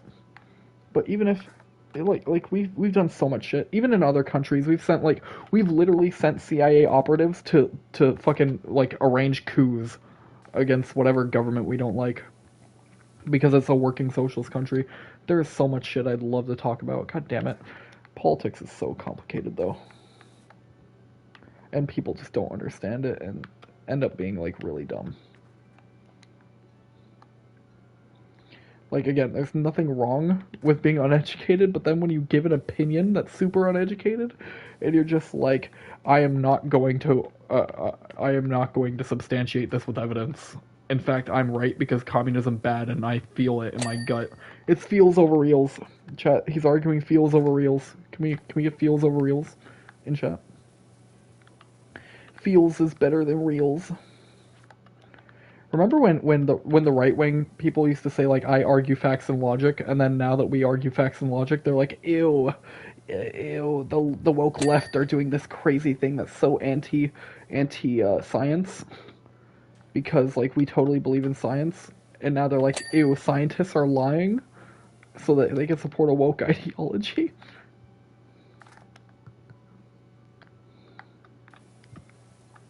Stop trusting our officials. They're lying when they say that like sex is bimodal and not binary, and that gender is a fallible construct. Oh my god, there's so much shit. Ugh. I need to play this video. Standard unfalsifiable victimhood statement that you will hear from socialists. It's a defense often used by tankies, a lot more often than Vaush, who considers himself to be more of a lib-left, but this is an instance where Vaush uses it. There are three major problems with it. The first is that these embargoes generally occur because a communist party seizes ownership of private companies, which is a nice way of saying that they steal them, and then said dictatorship expects other free market countries to trade with them with said stolen goods. Imagine someone steals your car and then seriously expects you to buy it back from them. Absolutely absurd. This, by the way, is exactly what happened in Cuba. In 1960, Castro seized U.S.-owned businesses, and then President Eisenhower embargoed him shortly after. Say whatever you want about all the assassination attempts, the embargo was a completely reasonable, highly justified response. Second, so I don't know a lot about Cuba, but I'm pretty sure that's wrong. I'm pretty sure that the, like, again, I don't even want to defend Cuba. But, like, if it weren't for sanctions, Cuba would have been perfectly fine. I'd have to look into this idea that Cuba stole American businesses, because it doesn't... and asked the government to pay for them. I don't know what he means by it. It sounds really dumb. I'd love to do some reading on it and become more informed on the issue, but to do that I'd have to talk to tankies, and I really don't want to talk to tankies about something I'm ill-informed on, because it'll make them look good.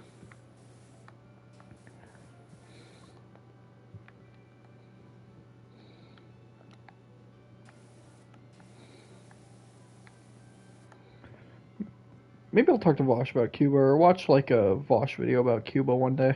I don't know.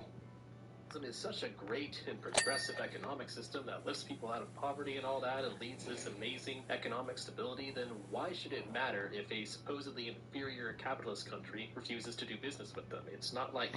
Wait, it's not about refusing to do business with them?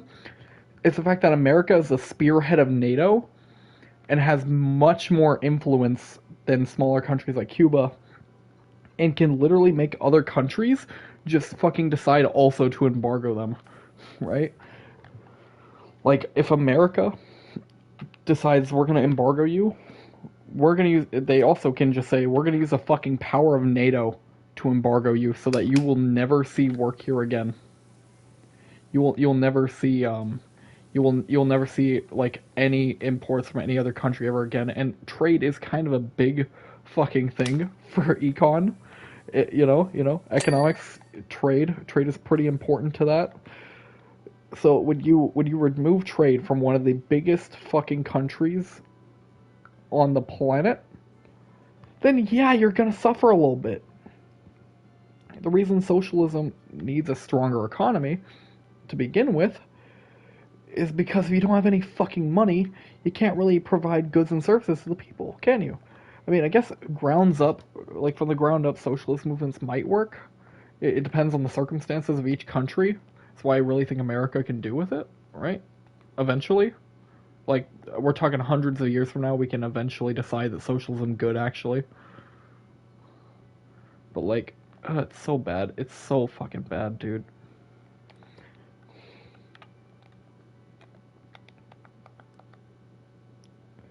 I just don't even know where to begin.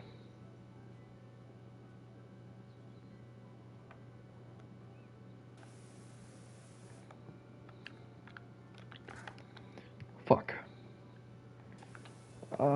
Where's thing to clean? There we go.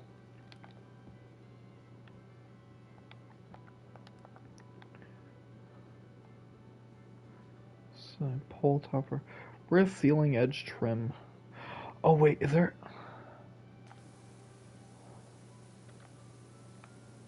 Oh god, there's little dirt molecules in here too. Let me just do this real quick for a minute. There we go.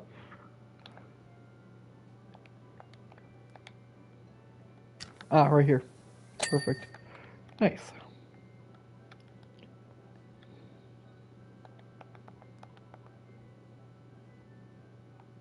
Ah, none of these are clean. Nice. But, God, where was I? Oh yeah, if you embargo a country, and you're like an economic superpower, that's like a neighboring country, it's gonna be really fucking hard for that country to thrive economically. I'm sorry, regardless of what your economic system is. It's just objective. It's literally objective.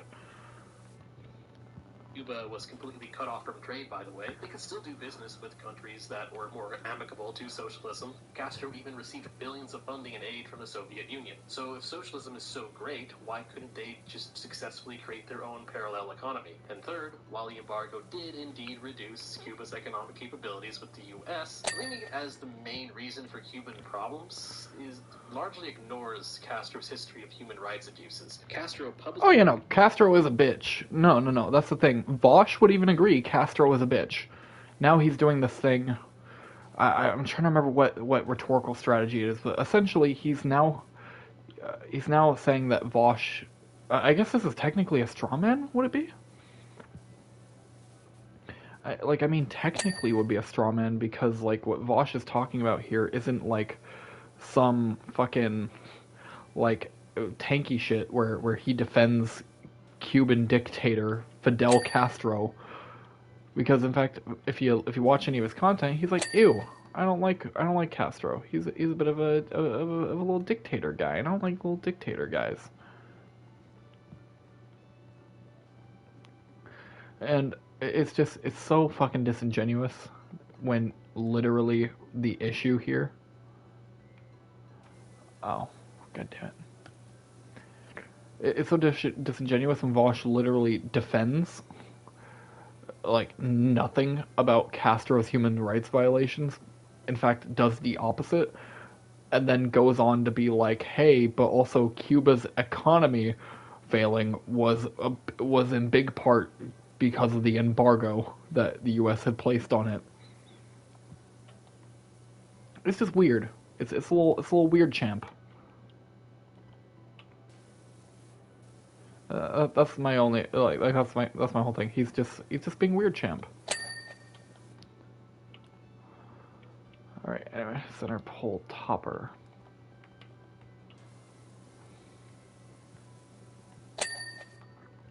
There we go. What do we got? Cresting frames. This will require me to get on the roof, I think. Yeah, let's get on the roof.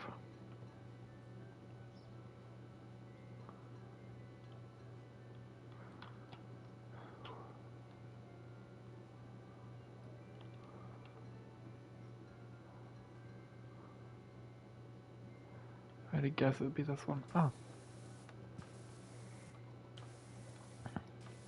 Anyway, I gotta get back. Punished descendants, denied basic rights like free speech, barred elections and then held sham elections, carried out repudiation against innocent civilians, mismanaged his economy due to the failures of central planning, and of course he persecuted Catholics. Here's the reality.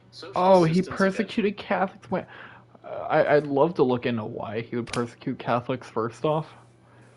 Because I bet they weren't the nicest of people, you know.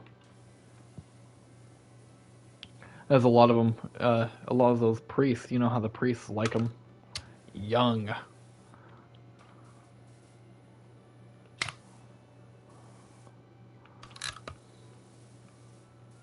Anyway, where am I?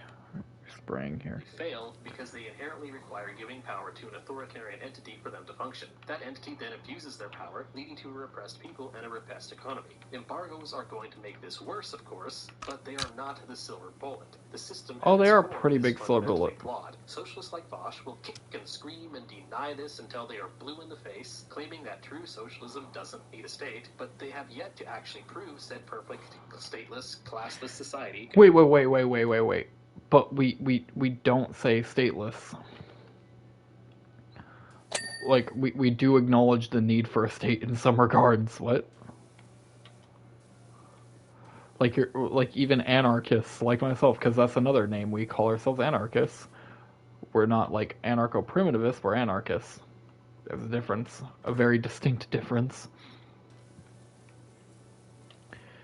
And it's like, we do talk about the necessary forces for a society to function, such as state power. Although we don't like state power, for the most part, in other countries, because it's like the main focus of their socialism, which is kind of cringe, because it should be about the workers, and the state should just be there as our little submissive bitch to serve our needs. That's our take. The state is our submissive little bitch, and we're the daddy dominatrix.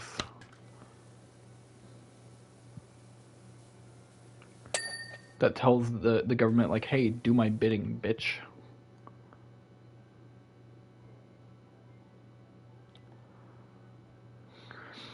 Cresting frame. Where's the cresting frame?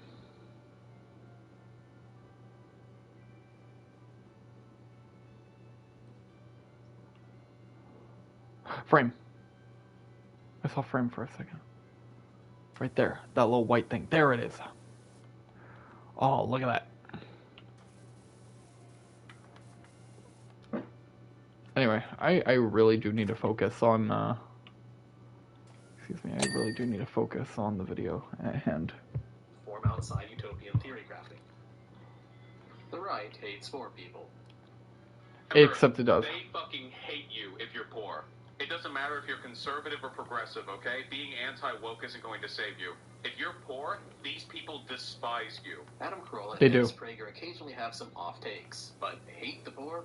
Really? Wow, that's a major stretch. And considering Not a I've stretch. seen that this They do same hate you. comment directed elsewhere before from Vaush, it seems to be aimed at right-leaning economic thought in general, which isn't surprising because Vaush loves to strawman, so why not help perpetuate the blatant lie that conservatives... Wait, Vaush loves the straw man. I love this. Just no substantive evidence against it. By the way, no substantiated claims about it. He's just saying it. And now he's unironically doing the straw manning and misrepresenting Vaush. Isn't that fucking funny, chat? He strawmans Vaush after saying, by saying Vaush loves straw manning. It's fucking funny. Because there's no substantial evidence to support the claim. So it's just fucking funny.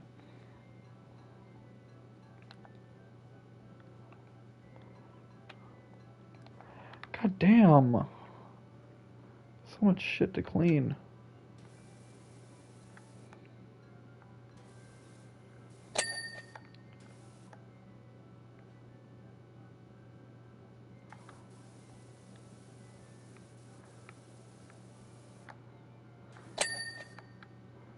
There. Fuck, man.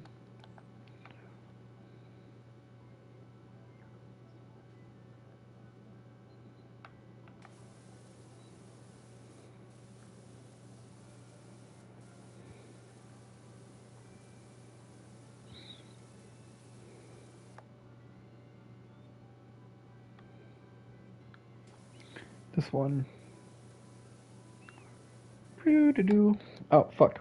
Video. equates to hating the poor. Well, as far as generosity goes, multiple studies have shown that conservatives donate a greater portion of their income to charity. This fact alone should be enough to... First off, source. I'd love to see... Wait, what did he cite? Multiple studies have shown that conservatives donate a greater portion of their income to charity.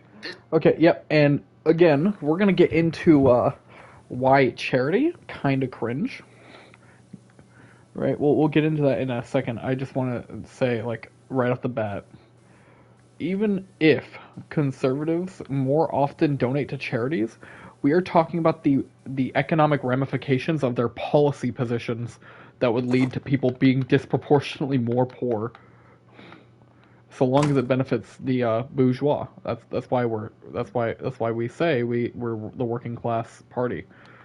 We're not sitting here being like, oh, but what if they don't donate to charity?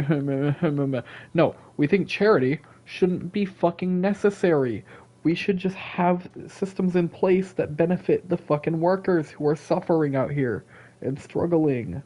Please, Just stop. We shouldn't have charity because then we have to say, oh, we'll let the nonprofits take care of it when they're unironically like some serious fucking issues with our economic system.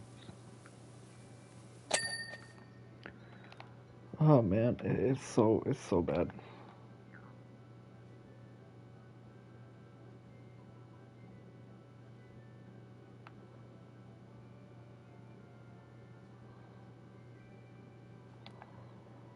Horse rod tops.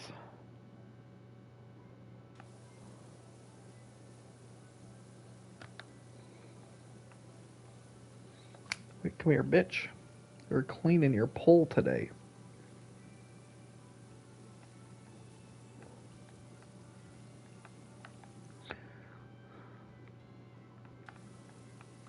Oh man. Okay. Anyway, the point I was trying to get at is that when we do charity, it's nice, right? You give money, you feel good about yourself. However, it doesn't really solve the issue at hand, does it? It really doesn't. And I feel like we need to focus on the actual issues at hand rather than sitting here and whining about, like, welfare bad because, like, or, like, let the nonprofits take care of it. Sorry. Oh, there's the one I need to clean. There we go.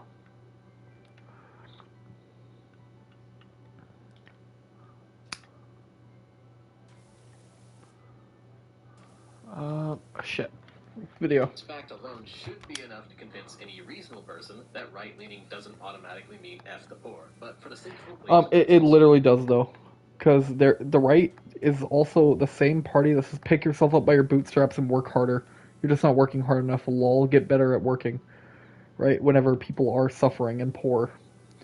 Right? And then they advocate for things that make people poorer. So yes, they do say fuck the poor. Again, we're talking about the economical ramifications of the shit that they advocate for. And the very things that they say are usually anti-poor. Like, I'm sorry, when did you start being facts over feelings, Mr. What's your name again? Mentis Wave. policy. The general point you will get from socialists is that those of us who support free market capitalism are perpetuating inequality and suffering amongst the poor. But this is also demonstrably false. The free market does come with economic inequality sometimes, but it actually lifts up everyone else while doing so. So you have to ask yourself... Wait. How does it lift everybody up? I'm so curious. I want him to answer so bad. I'd love to have a conversation with this guy. Right? Because what pisses me off about this is that, like, Aspiring. Where's the Aspiring?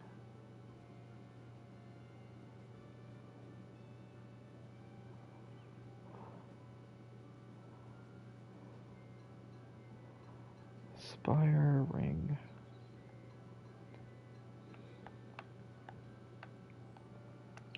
Look around until I see an S.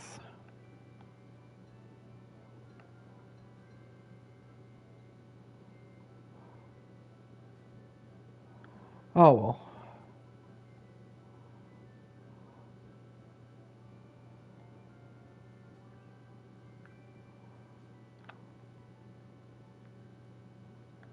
Oh wait, the spire. Let's check over here. Yep, here it is. There we go. Star needs cleaning. And the steps. ¿Dónde están las steps? ¿Dónde? ¿Cómo? Oh, yep. We're gonna have to do this for a good minute. And quality of the life of the poor by 20%, but the rich also get 25% more. Is that really a bad thing? Generally, the left wants to fix poverty with expanding government programs like social services and welfare entitlements. Yes. While the right-leaning position is to focus on the free market and encourage greater private charity, and that welfare should mainly provide bare minimums. There are also alternative ideas, such as replacing welfare with UBI in order to reduce bureaucracy. I could probably spend a long time on just this subject alone, but the point is that the difference between the right and left-leaning economical positions is more of a disagreement on how to best help the poor, rather than a hatred of the poor. So wait, no. Because if you ask conservatives, why there are a bunch of poor people, they'll say they're not working hard enough. I challenge you to find any conservative right now. Anyone you know who might be right-leaning, ask him, like, hey, what do you think, like, what do you think of that homeless guy? He must have it really rough. They'll be like, yeah, he does have it rough, you know. Give him like a 20 and maybe if he works hard enough, he'll get out of it, right? And then you ask a left-leaning person, it's like, ah, shit, if only like we had proper funding to our social safety nets that would have benefited him in the long run. Let's give him some money and see what we can do. We clean this carousel without turning it off. There was a way to turn it off? Oh. And saying these people hate the poor is an extremely bad faith attack that doesn't add anything of value to the discussion of resolving poverty. Labor vouchers. Wait, it does though. I never really got behind participatory economics as a concept. I feel like the only real difficult question with, like, capitalism versus socialism is how much you believe humans are willing to do difficult, unfulfilling work without coercion. There's always something. You either have pay, because that's the common one these days, and back in ye olden days, it was you would fucking die if you didn't do this. So back when humans lived in tribal societies, there were probably lots of jobs nobody wanted to do, but it didn't matter, because if that job didn't get done, everyone would fucking die. It's very hard to get people to participate in literally shit jobs that nobody wants to do. The free market does a good job dealing with this problem because due to supply and demand, the monetary incentive to do a job generally raises as the demand for that job increases. So people who choose... Wait. Hey, Beck, how you doing? Wait, this guy's actually he's got brain worms. Plug, give me a second. Sorry about that, my headset unplugged. Is audio still functioning? This guy is economically illiterate. Oh my god, he's literally looking at Econ 101 fucking, Okay, cool. He's looking at Econ 101 fucking supply and demand line and being like, this is how we pay good for a job. Ooh, ooh. When in reality, what actually happens if you're not just like a fucking... I'm gonna say it, if you're not a fucking retard with your head in the Econ 101 book, right?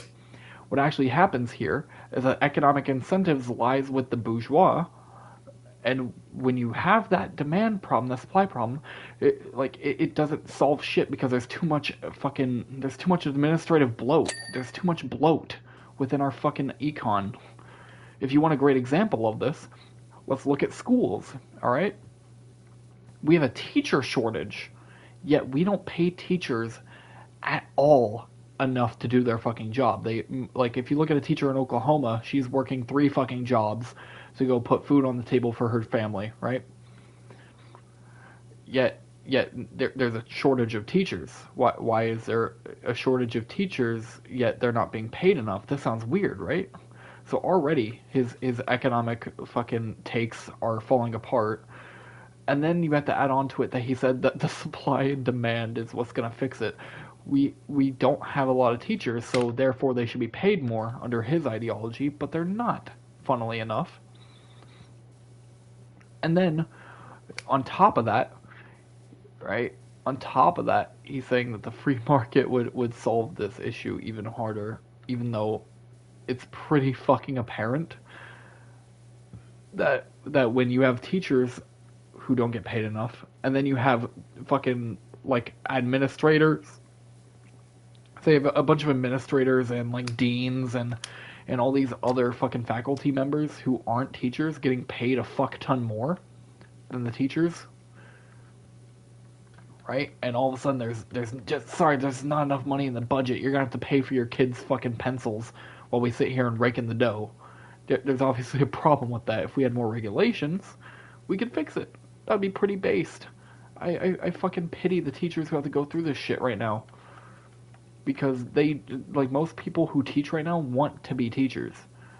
Right? They're not being teachers for the money, trust me. If their mind was really on the money, they'd just be fucking, like, they'd be a real estate fucking investor, stock market, fucking NFT people.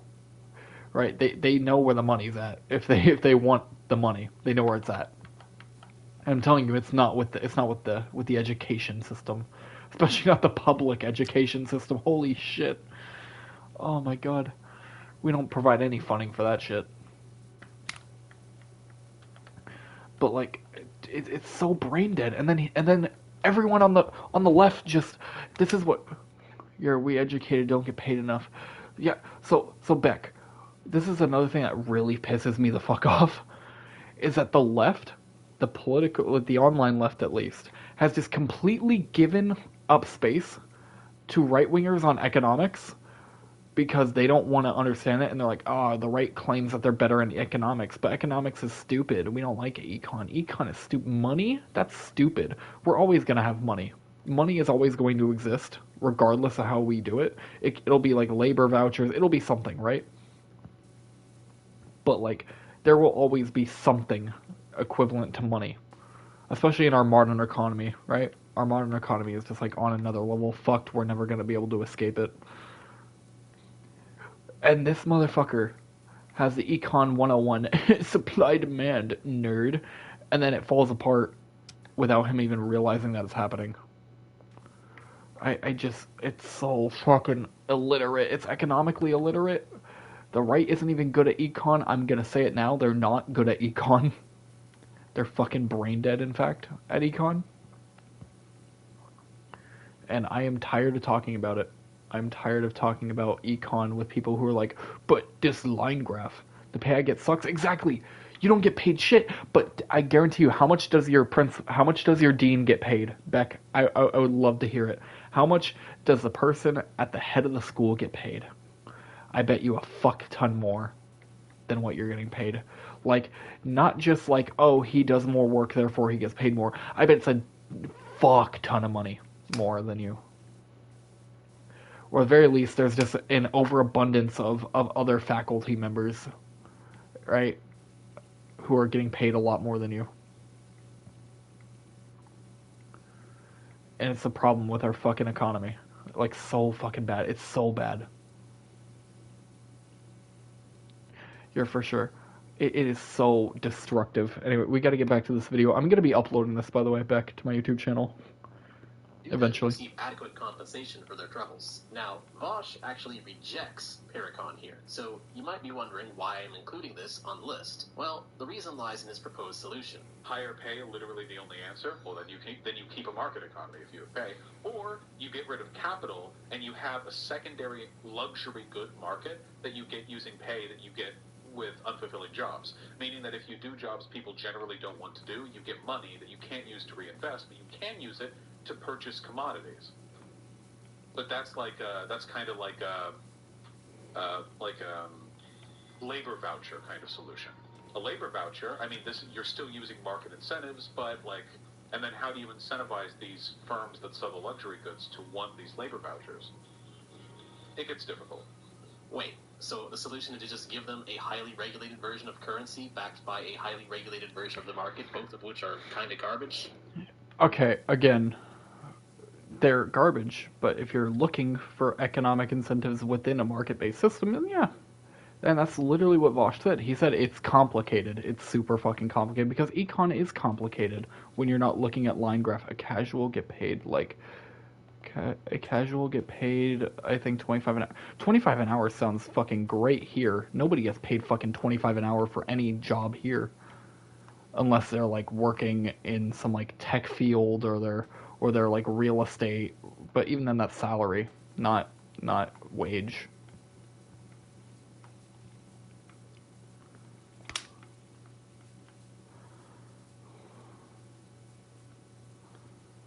I haven't heard a single ding, and this pisses me off.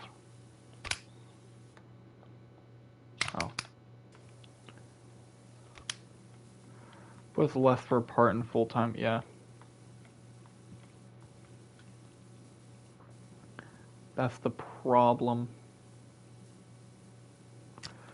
The problem is that, like, we literally pay teachers fucking nothing, while whoever the dean or principal or headmaster, whatever you want to call the person in charge of the school is, they get paid a fuck ton more.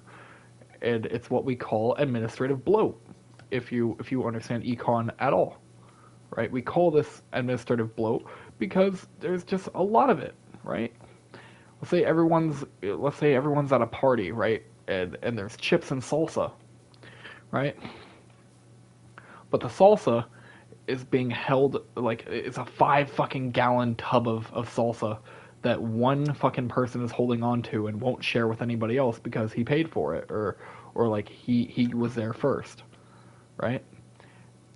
And now you have everybody else who's like, yo, can I please get some like fucking salsa? I'm hungry.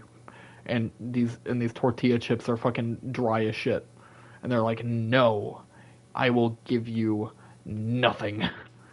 Because the law doesn't require me to give you shit. The thing that pisses me off the most about these people is that they don't consider anything about their ideology, like what it would do if brought about. Or if they do consider it, they're like, I don't care because I have enough money, I won't be affected. That's what I actually love about Vaush. He admits, like, dude, I have enough money to where I will be fine. I don't have to worry if like, we go to ANCAP, fucking, like, terrifying fucking capitalist takeover and, like, total deregulation. I won't have to worry about the consequences because I have enough money, I will scrape by. But to everybody else, I don't want them to suffer. Child care center? Ah, I see. Regardless, I appreciate the work you do, and it's why I want you to be paid more. Fuck wages.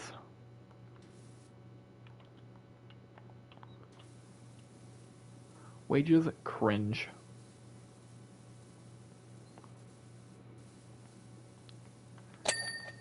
There we go.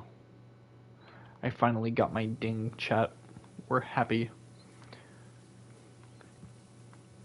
By the way, I'd like to remind everybody before we continue this video that since I am recording this for YouTube, you can find me at twitch.tv/JamesWithAZ. I will be live whenever the fuck I can. It's been difficult working graveyard shifts. I'm going to try to be live a little bit less often than every day because I used to go live every single day and it fucked my brain up really bad.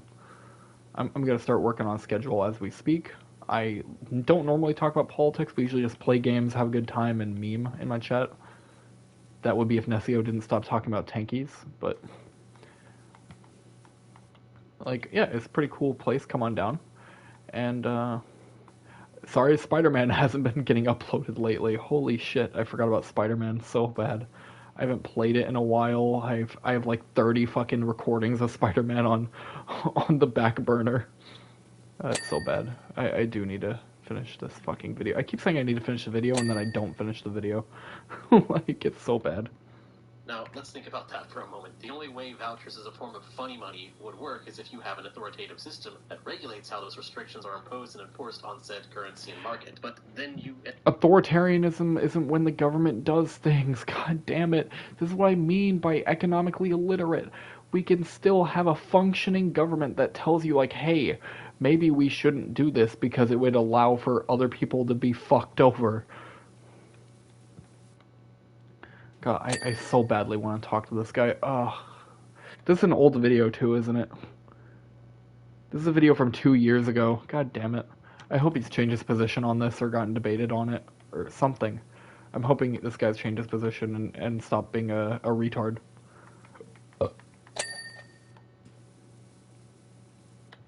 Anyway. But this... I just found it on my feed, so So when it comes down to it, there are really only a few ways to complete jobs that need to be done but everyone hates. 1, automate the task with technology. 2, give people an incentive to do it. Or 3, forced labor. Now this is one of the many reasons why markets and prices are good. Prices allow people to act as if they have a far greater amount of information than they actually have, both for what they choose to buy and how they choose to earn money. It's a positive aspect what is his solution? Give people an incentive to do it. Or 3, forced labor. Yeah, wait. He described an incentive that doesn't harm other people? I don't know why. Yeah, of course. I of course support you, Beck. That was very delayed, but yes, I support you, Beck. You're awesome. You should feel awesome. Now, he's gonna bring up like, oh, let's pay people more to do the jobs that we hate, right? So that they can reinvest it into capital and not have to work that job again. Whatever, right? cool, good for you, but also the ramifications of that are what we're seeing today, where in fact we have shortages in the labor that nobody wants to do, yet nobody's getting paid more. And free markets would only make that worse because it'd be deregulated and they wouldn't have to do shit. They literally wouldn't have to pay you if they didn't want to. They could literally just say, no, get on your knees, bitch. I got the coconuts. And that's the problem with deregulation, is what Vaush was saying, if you had the brain cells to comprehend it. And yes, I will keep the ableism going against this guy, because I'm ableist against... See, I don't hate disabled people, I hate retards and economically illiterate fucking morons, these fascists. I don't know if he's fascist yet, but I have a feeling if he's on the right, and he likes Jordan Peterson and Ben Shapiro and Matt Walsh, I have a feeling he's doing a lot of work defending fascism, you know? I wouldn't call this guy a fascist outright, but he's doing a lot of work to defend people who are openly, or well, not openly, but very, very obviously fascist. If you're not sitting there being like, he said fascist, and that's when Nazis. Like, if you have a brain for politics and understand the 14 points brought up by Umberto Eco, as we brought up earlier, the 14 points, then yeah, they're fascists. So, I am ableist against fascist retards. Thank you.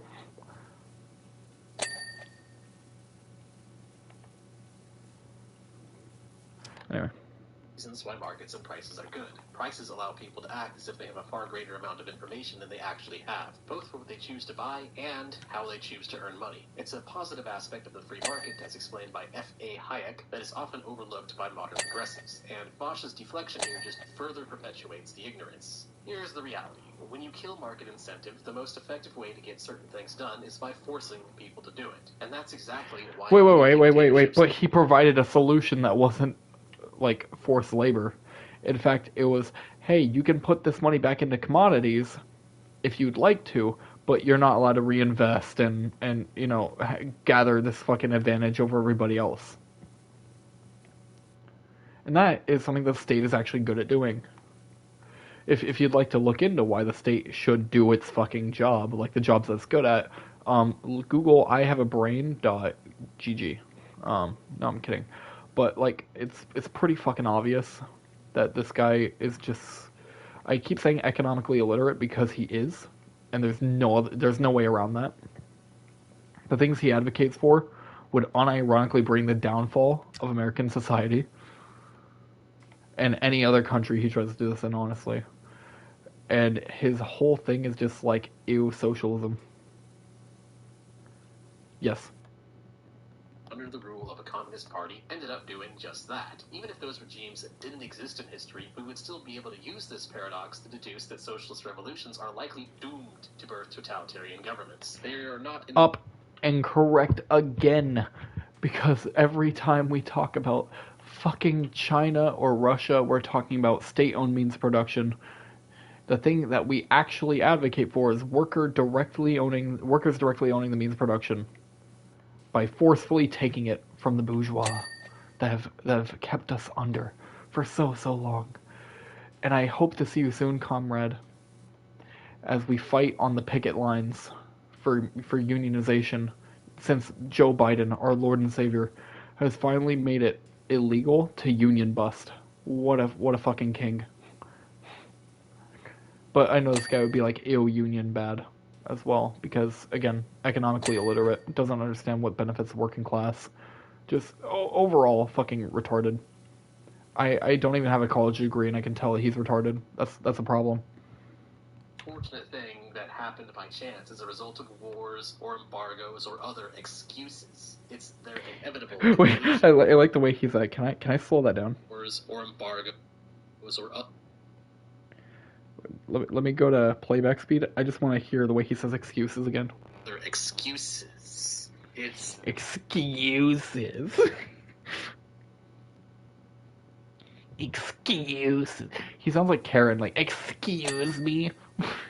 Oh, shit. It's so good. It's so good, dude. I don't ever want this video to end low-key, because that would mean I have to stop talking about politics for the stream, and it's actually doing really good. I'm happy. Who knows? Maybe if you guys recommend another video, I'll do a React Andy. Conclusion. And last but certainly not least, Vaush produces the saddest attempt at refuting Thomas Sowell I have ever seen. Some people call it equity versus equality. Oh, equality of opportunity. Thank you. Yeah. Though honestly, I would argue even equality of opportunity is kind of a misnomer, because nobody has the same opportunities in life. It's True. More, have we done everything we can to ensure that everyone's getting a fair chance at an equal outcome? Not that everyone has an equal outcome, that's not possible, but everyone has access to the same basic freedoms and processes. Left claims to inequality. What do they mean by that? Do they mean equality of outcome, where we're all exactly the same? Well, that's impossible. Equality's impossible. I hear it every single fucking time. It's insane how often they do this. Well, that can happen, actually, obviously. Nobody, let me be perfectly clear about this, nobody talks about equality of outcome. Nobody does. Absolutely nobody. Nobody. Zero people do. Okay? When we're talking about equality of outcome, the concept of equality of outcome is this nebulous, dystopic, like concept that nobody seriously advocates for in politics. Nobody does. Vaush's polling here is quite possibly the most absurd Mott and Bailey fallacy in the entirety of BreadTube, to the point where Vaush comes... Ooh, we were just learning about this. Mott and Bailey. So he basically presents the basically there is a Mott. It's basically two arguments put into the same room, right? The Mott being an argument that can't be defended, right? And the Bailey, an argument that can be defended. When you put them together, it's very hard to argue against it, right? And the problem is that this is not a Mott and Bailey. This is him simply stating that this fallacy, or that the straw man presented by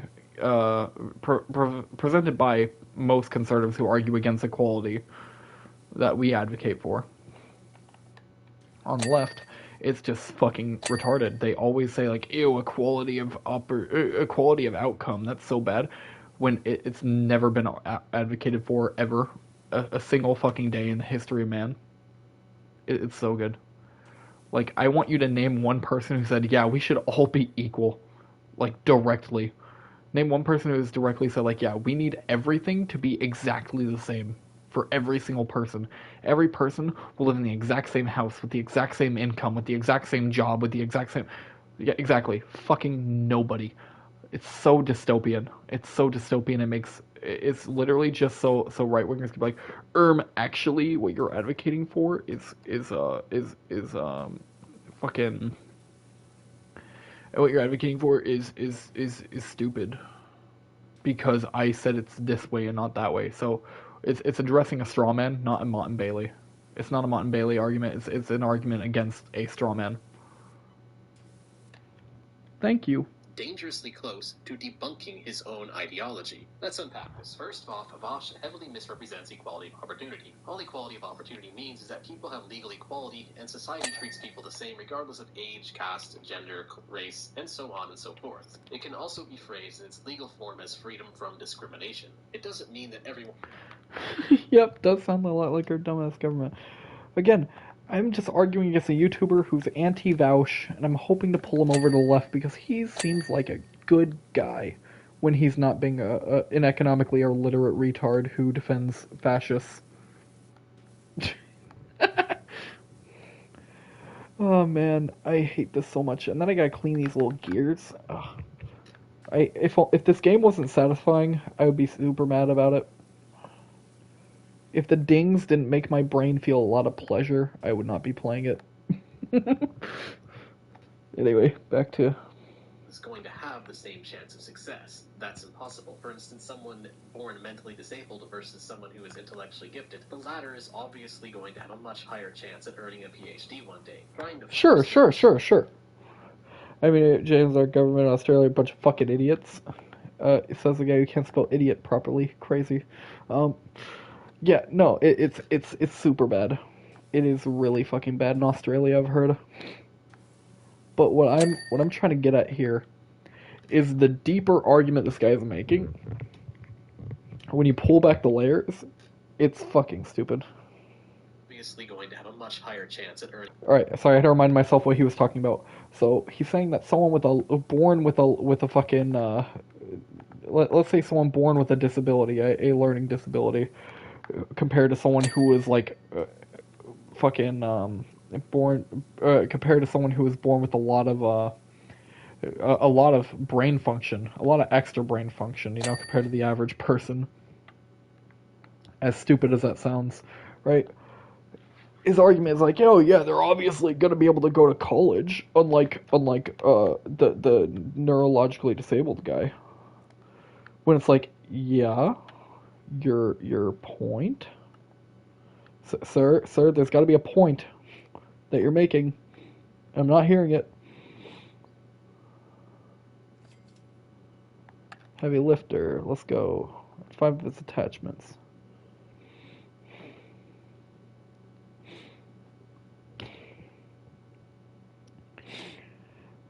Give me a fucking break on my spelling, would you? No. It's funny when I make fun of your spelling.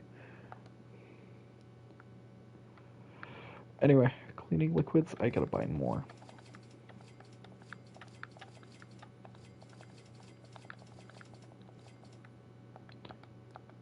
Oh yeah, give me a middle finger.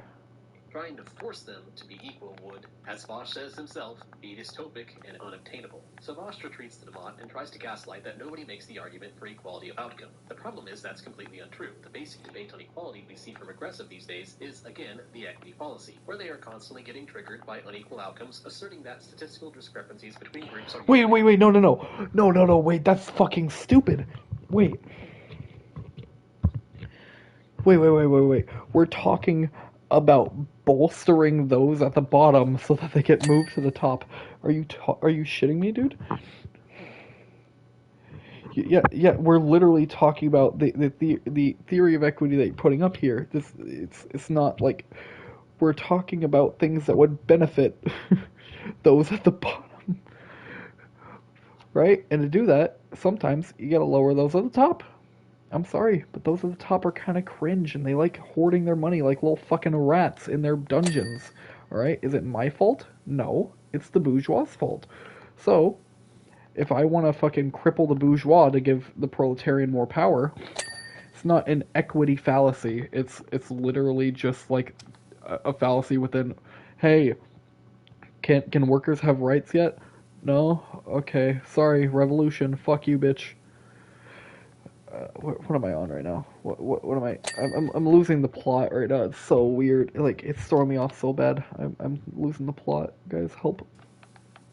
Help, I'm losing the plot.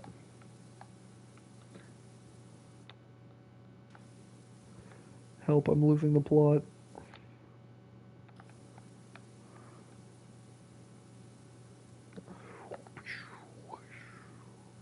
Okay, anyway. What was I on about? Getting triggered by unequal outcomes, asserting that statistical discrepancies between groups are usually discrimination, and demanding government regulation to enforce it as discriminatory. For instance... Wait, yes, literally!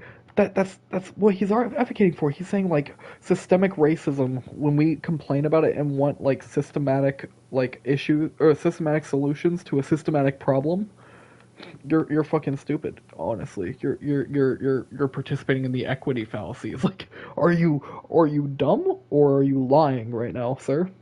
Are you dumb or lying? There's one or the other. You cannot have both. And I'm waiting for your answer to that, because I really want to know why anybody in their right fucking mind would think that systemic racism, when we want to fix it through systemic solutions, since it's a systemic problem, how that's an equity fallacy. I don't get it. I don't get it at all. And yes, we are going to say that systemic oppression, because that's what it literally is. If you'd like to look at statistical data on this, yes, we disproportionately attack, like, black people. Or not attack black people, but, like, hurt them economically. And in terms of policing, too. And in terms of murdering them with our police, yes. And in terms of our arrests, when it comes to nonviolent drug offenders.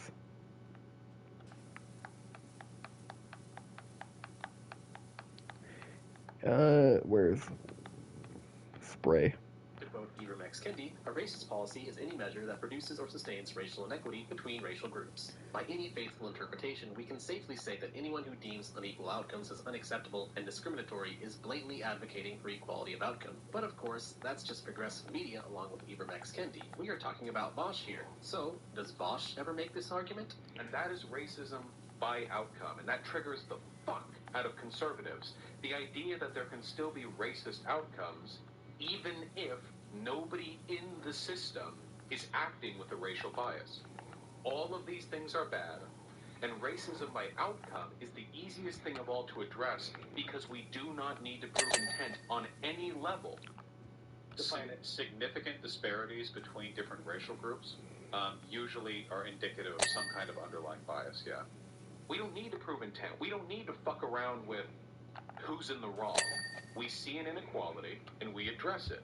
Oh no, unequal outcomes. Intent doesn't matter. Gee, I wonder why this argument Vaush just made doesn't make sense. I don't... Wait, it literally does though. Why should we care if the people at the top are sitting like in the villain position with their fingers touching, like sitting there with their cat petting it, like, yes, we do in fact love to keep the blacks oppressed.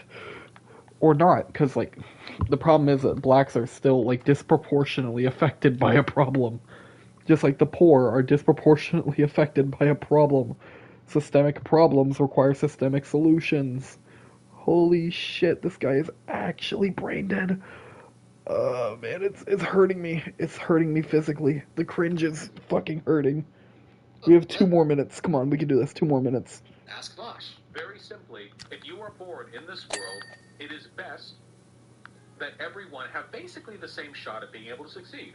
Does that mean everyone will succeed? DVD? No, of course not, obviously. Even in some perfect communist world or whatever, like where everyone's super perfectly equal or whatever, there will still be differences in people's performance. There will still be differences in people's outcomes. And I think that's a beautiful thing, by the way. I don't want to be exactly like anyone else. Nobody does. Everybody likes the variety in humanity that they see as a product of inequality of outcome. Everybody likes that. Massive yikes. I don't even need to make a further argument here. Wait, what do you mean you don't need to make it further? He literally addressed exactly what you're saying. What? His point was that the equity fallacy that you're bringing up is actually a beautiful thing. If everybody doesn't have the same outcome, it's a pretty beautiful thing. Because that means that we have so long as we have, like, an equality of opportunity, there is no equality of outcome. And it's pretty fucking sexy. He's saying even in a perfect world, there will be disparities between people.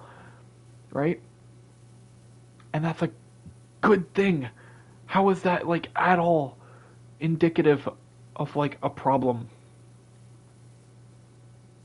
Or, like, this guy has brainworms. Unironically, he has brainworms. And I wish him the best, but he's, like, retarded and we gotta go. Self-contradiction and self-own speaks for itself. So Vaush goes on to make further bad takes on what Thomas Sowell is saying, and I could refute those as well, but honestly I just don't see any reason or value. The premise that Vaush starts this response... Here it comes again with the, I could, guys, if I wanted to, but I'm not gonna, because I don't feel like it. I'm not gonna. Even though I'm making a video of every bad argument that the left has and why it's important to hold the left to account on their takes, I'm gonna instead explain why I don't want to. It is so disconnected from reality and so ridiculously contradictory to everything else he's ever said that it makes it impossible to take anything else he says about Sowell seriously. Anything else to say on this subject would be better answered in the take I did on the equity policy, where I explained why expecting equality of outcome between groups makes just as little sense as expecting it to exist between individuals. Now we reach our conclusion. The problem with Vaush is that most of his arguments go like this. 1. Strawman his opposition, or Martin Bailey his position. 2. Resort to nihilism, equivocation, semantics, rhetoric, and falsehoods when... Okay, Strawman / Martin Bailey. right? That's kind of cringe because we just proved that it wasn't a Mott and Bailey or strawmanning. In fact, it's the opposite. It's responding to strawmans presented against us, right? On the left. Let's see. Step 2. If that doesn't work, random nonsense. Ooh, I love that. That doesn't work. 3. Falsely accuse everyone plus 2 or between individuals.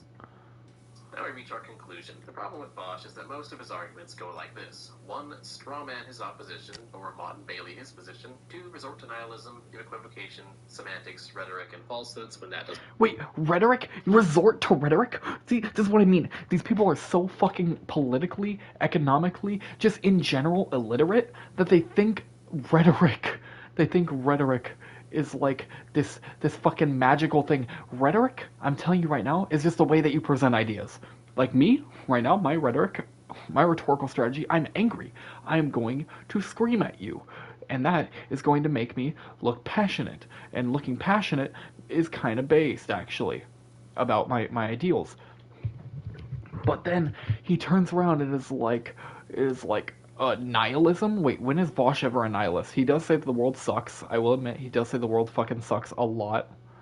And how, like, it's gonna be a difficult thing to fix, blah, blah, blah. Right? Like, but he does show positive stories all the fucking time, I will say.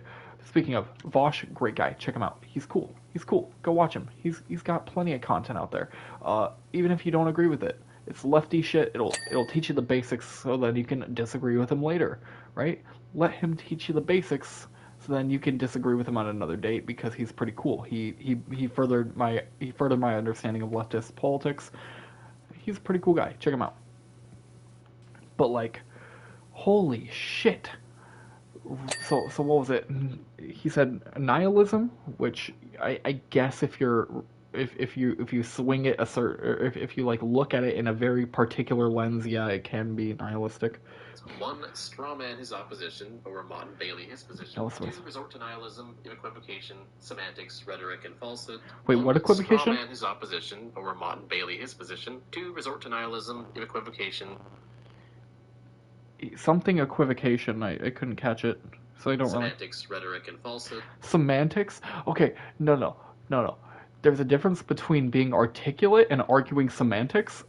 And the funny thing is, he has gotten angry at people for arguing semantics all the time and how, like, they have forced him to talk very particularly, like how people he argues with force him to talk very particularly when he debates, because otherwise they hold him to every fucking word that comes out of his mouth, every time. It's actually funny.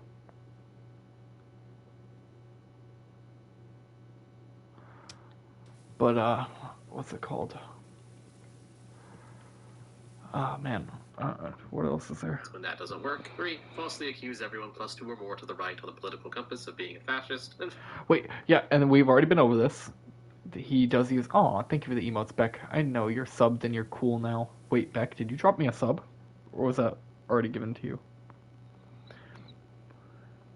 If I see on my notifications that you dropped me a sub, I'm gonna be mad. I've been live for 3 hours. Chat, I have been live for 3 hours.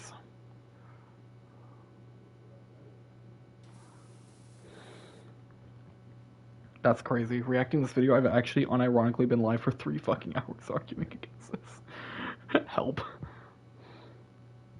falsehoods when that doesn't work. 3. Falsely accuse everyone plus 2 or more to the right on the political compass of being a fascist. And 4. Claim victory. If you are someone who likes... Wait, claim victory? When does he ever claim victory? Yes. Professor Pop-Tart says this guy's a retard. Please don't listen to him.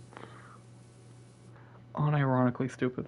Vaush or enjoys his content for whatever reason, that's fine. Just don't take anything he says seriously, because much of his content has a predictable cycle of poor reasoning, misinformation, and hot takes on why everyone he doesn't like is a fascist, all for the sake of pushing a misguided socialist agenda. Anyways... Wait. How everyone he doesn't like is a fascist, yet he's said time and time again, like, oh, this person's not a fascist, he's just a retard, or, oh, this guy isn't this guy isn't that. Like, he's done this already. Ooh, that's cool, emotes. I wonder which streamer that's from, because I don't actually know, and I really want to know, because they seem pretty cool.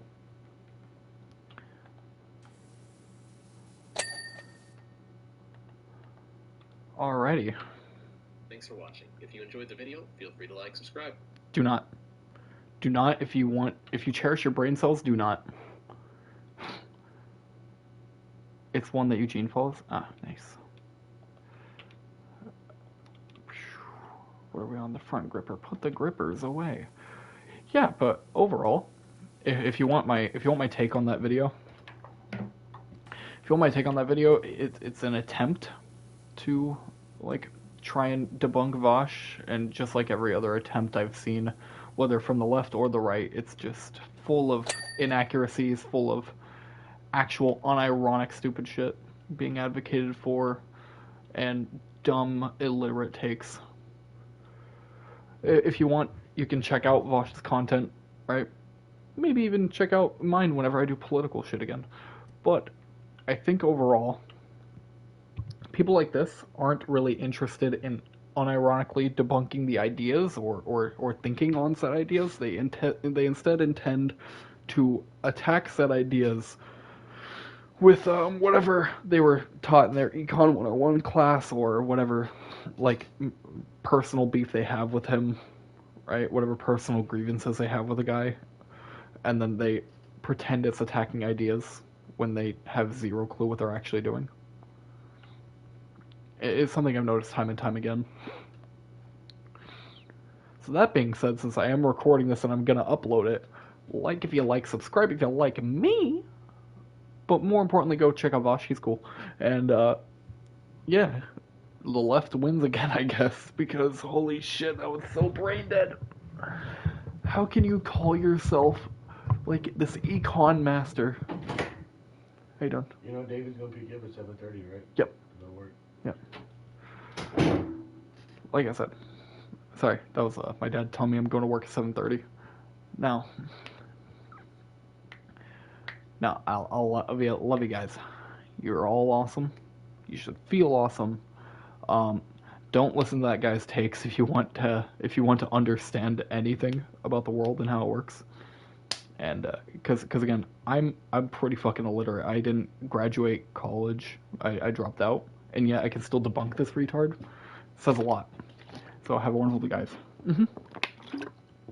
Have a wonderful day. See ya.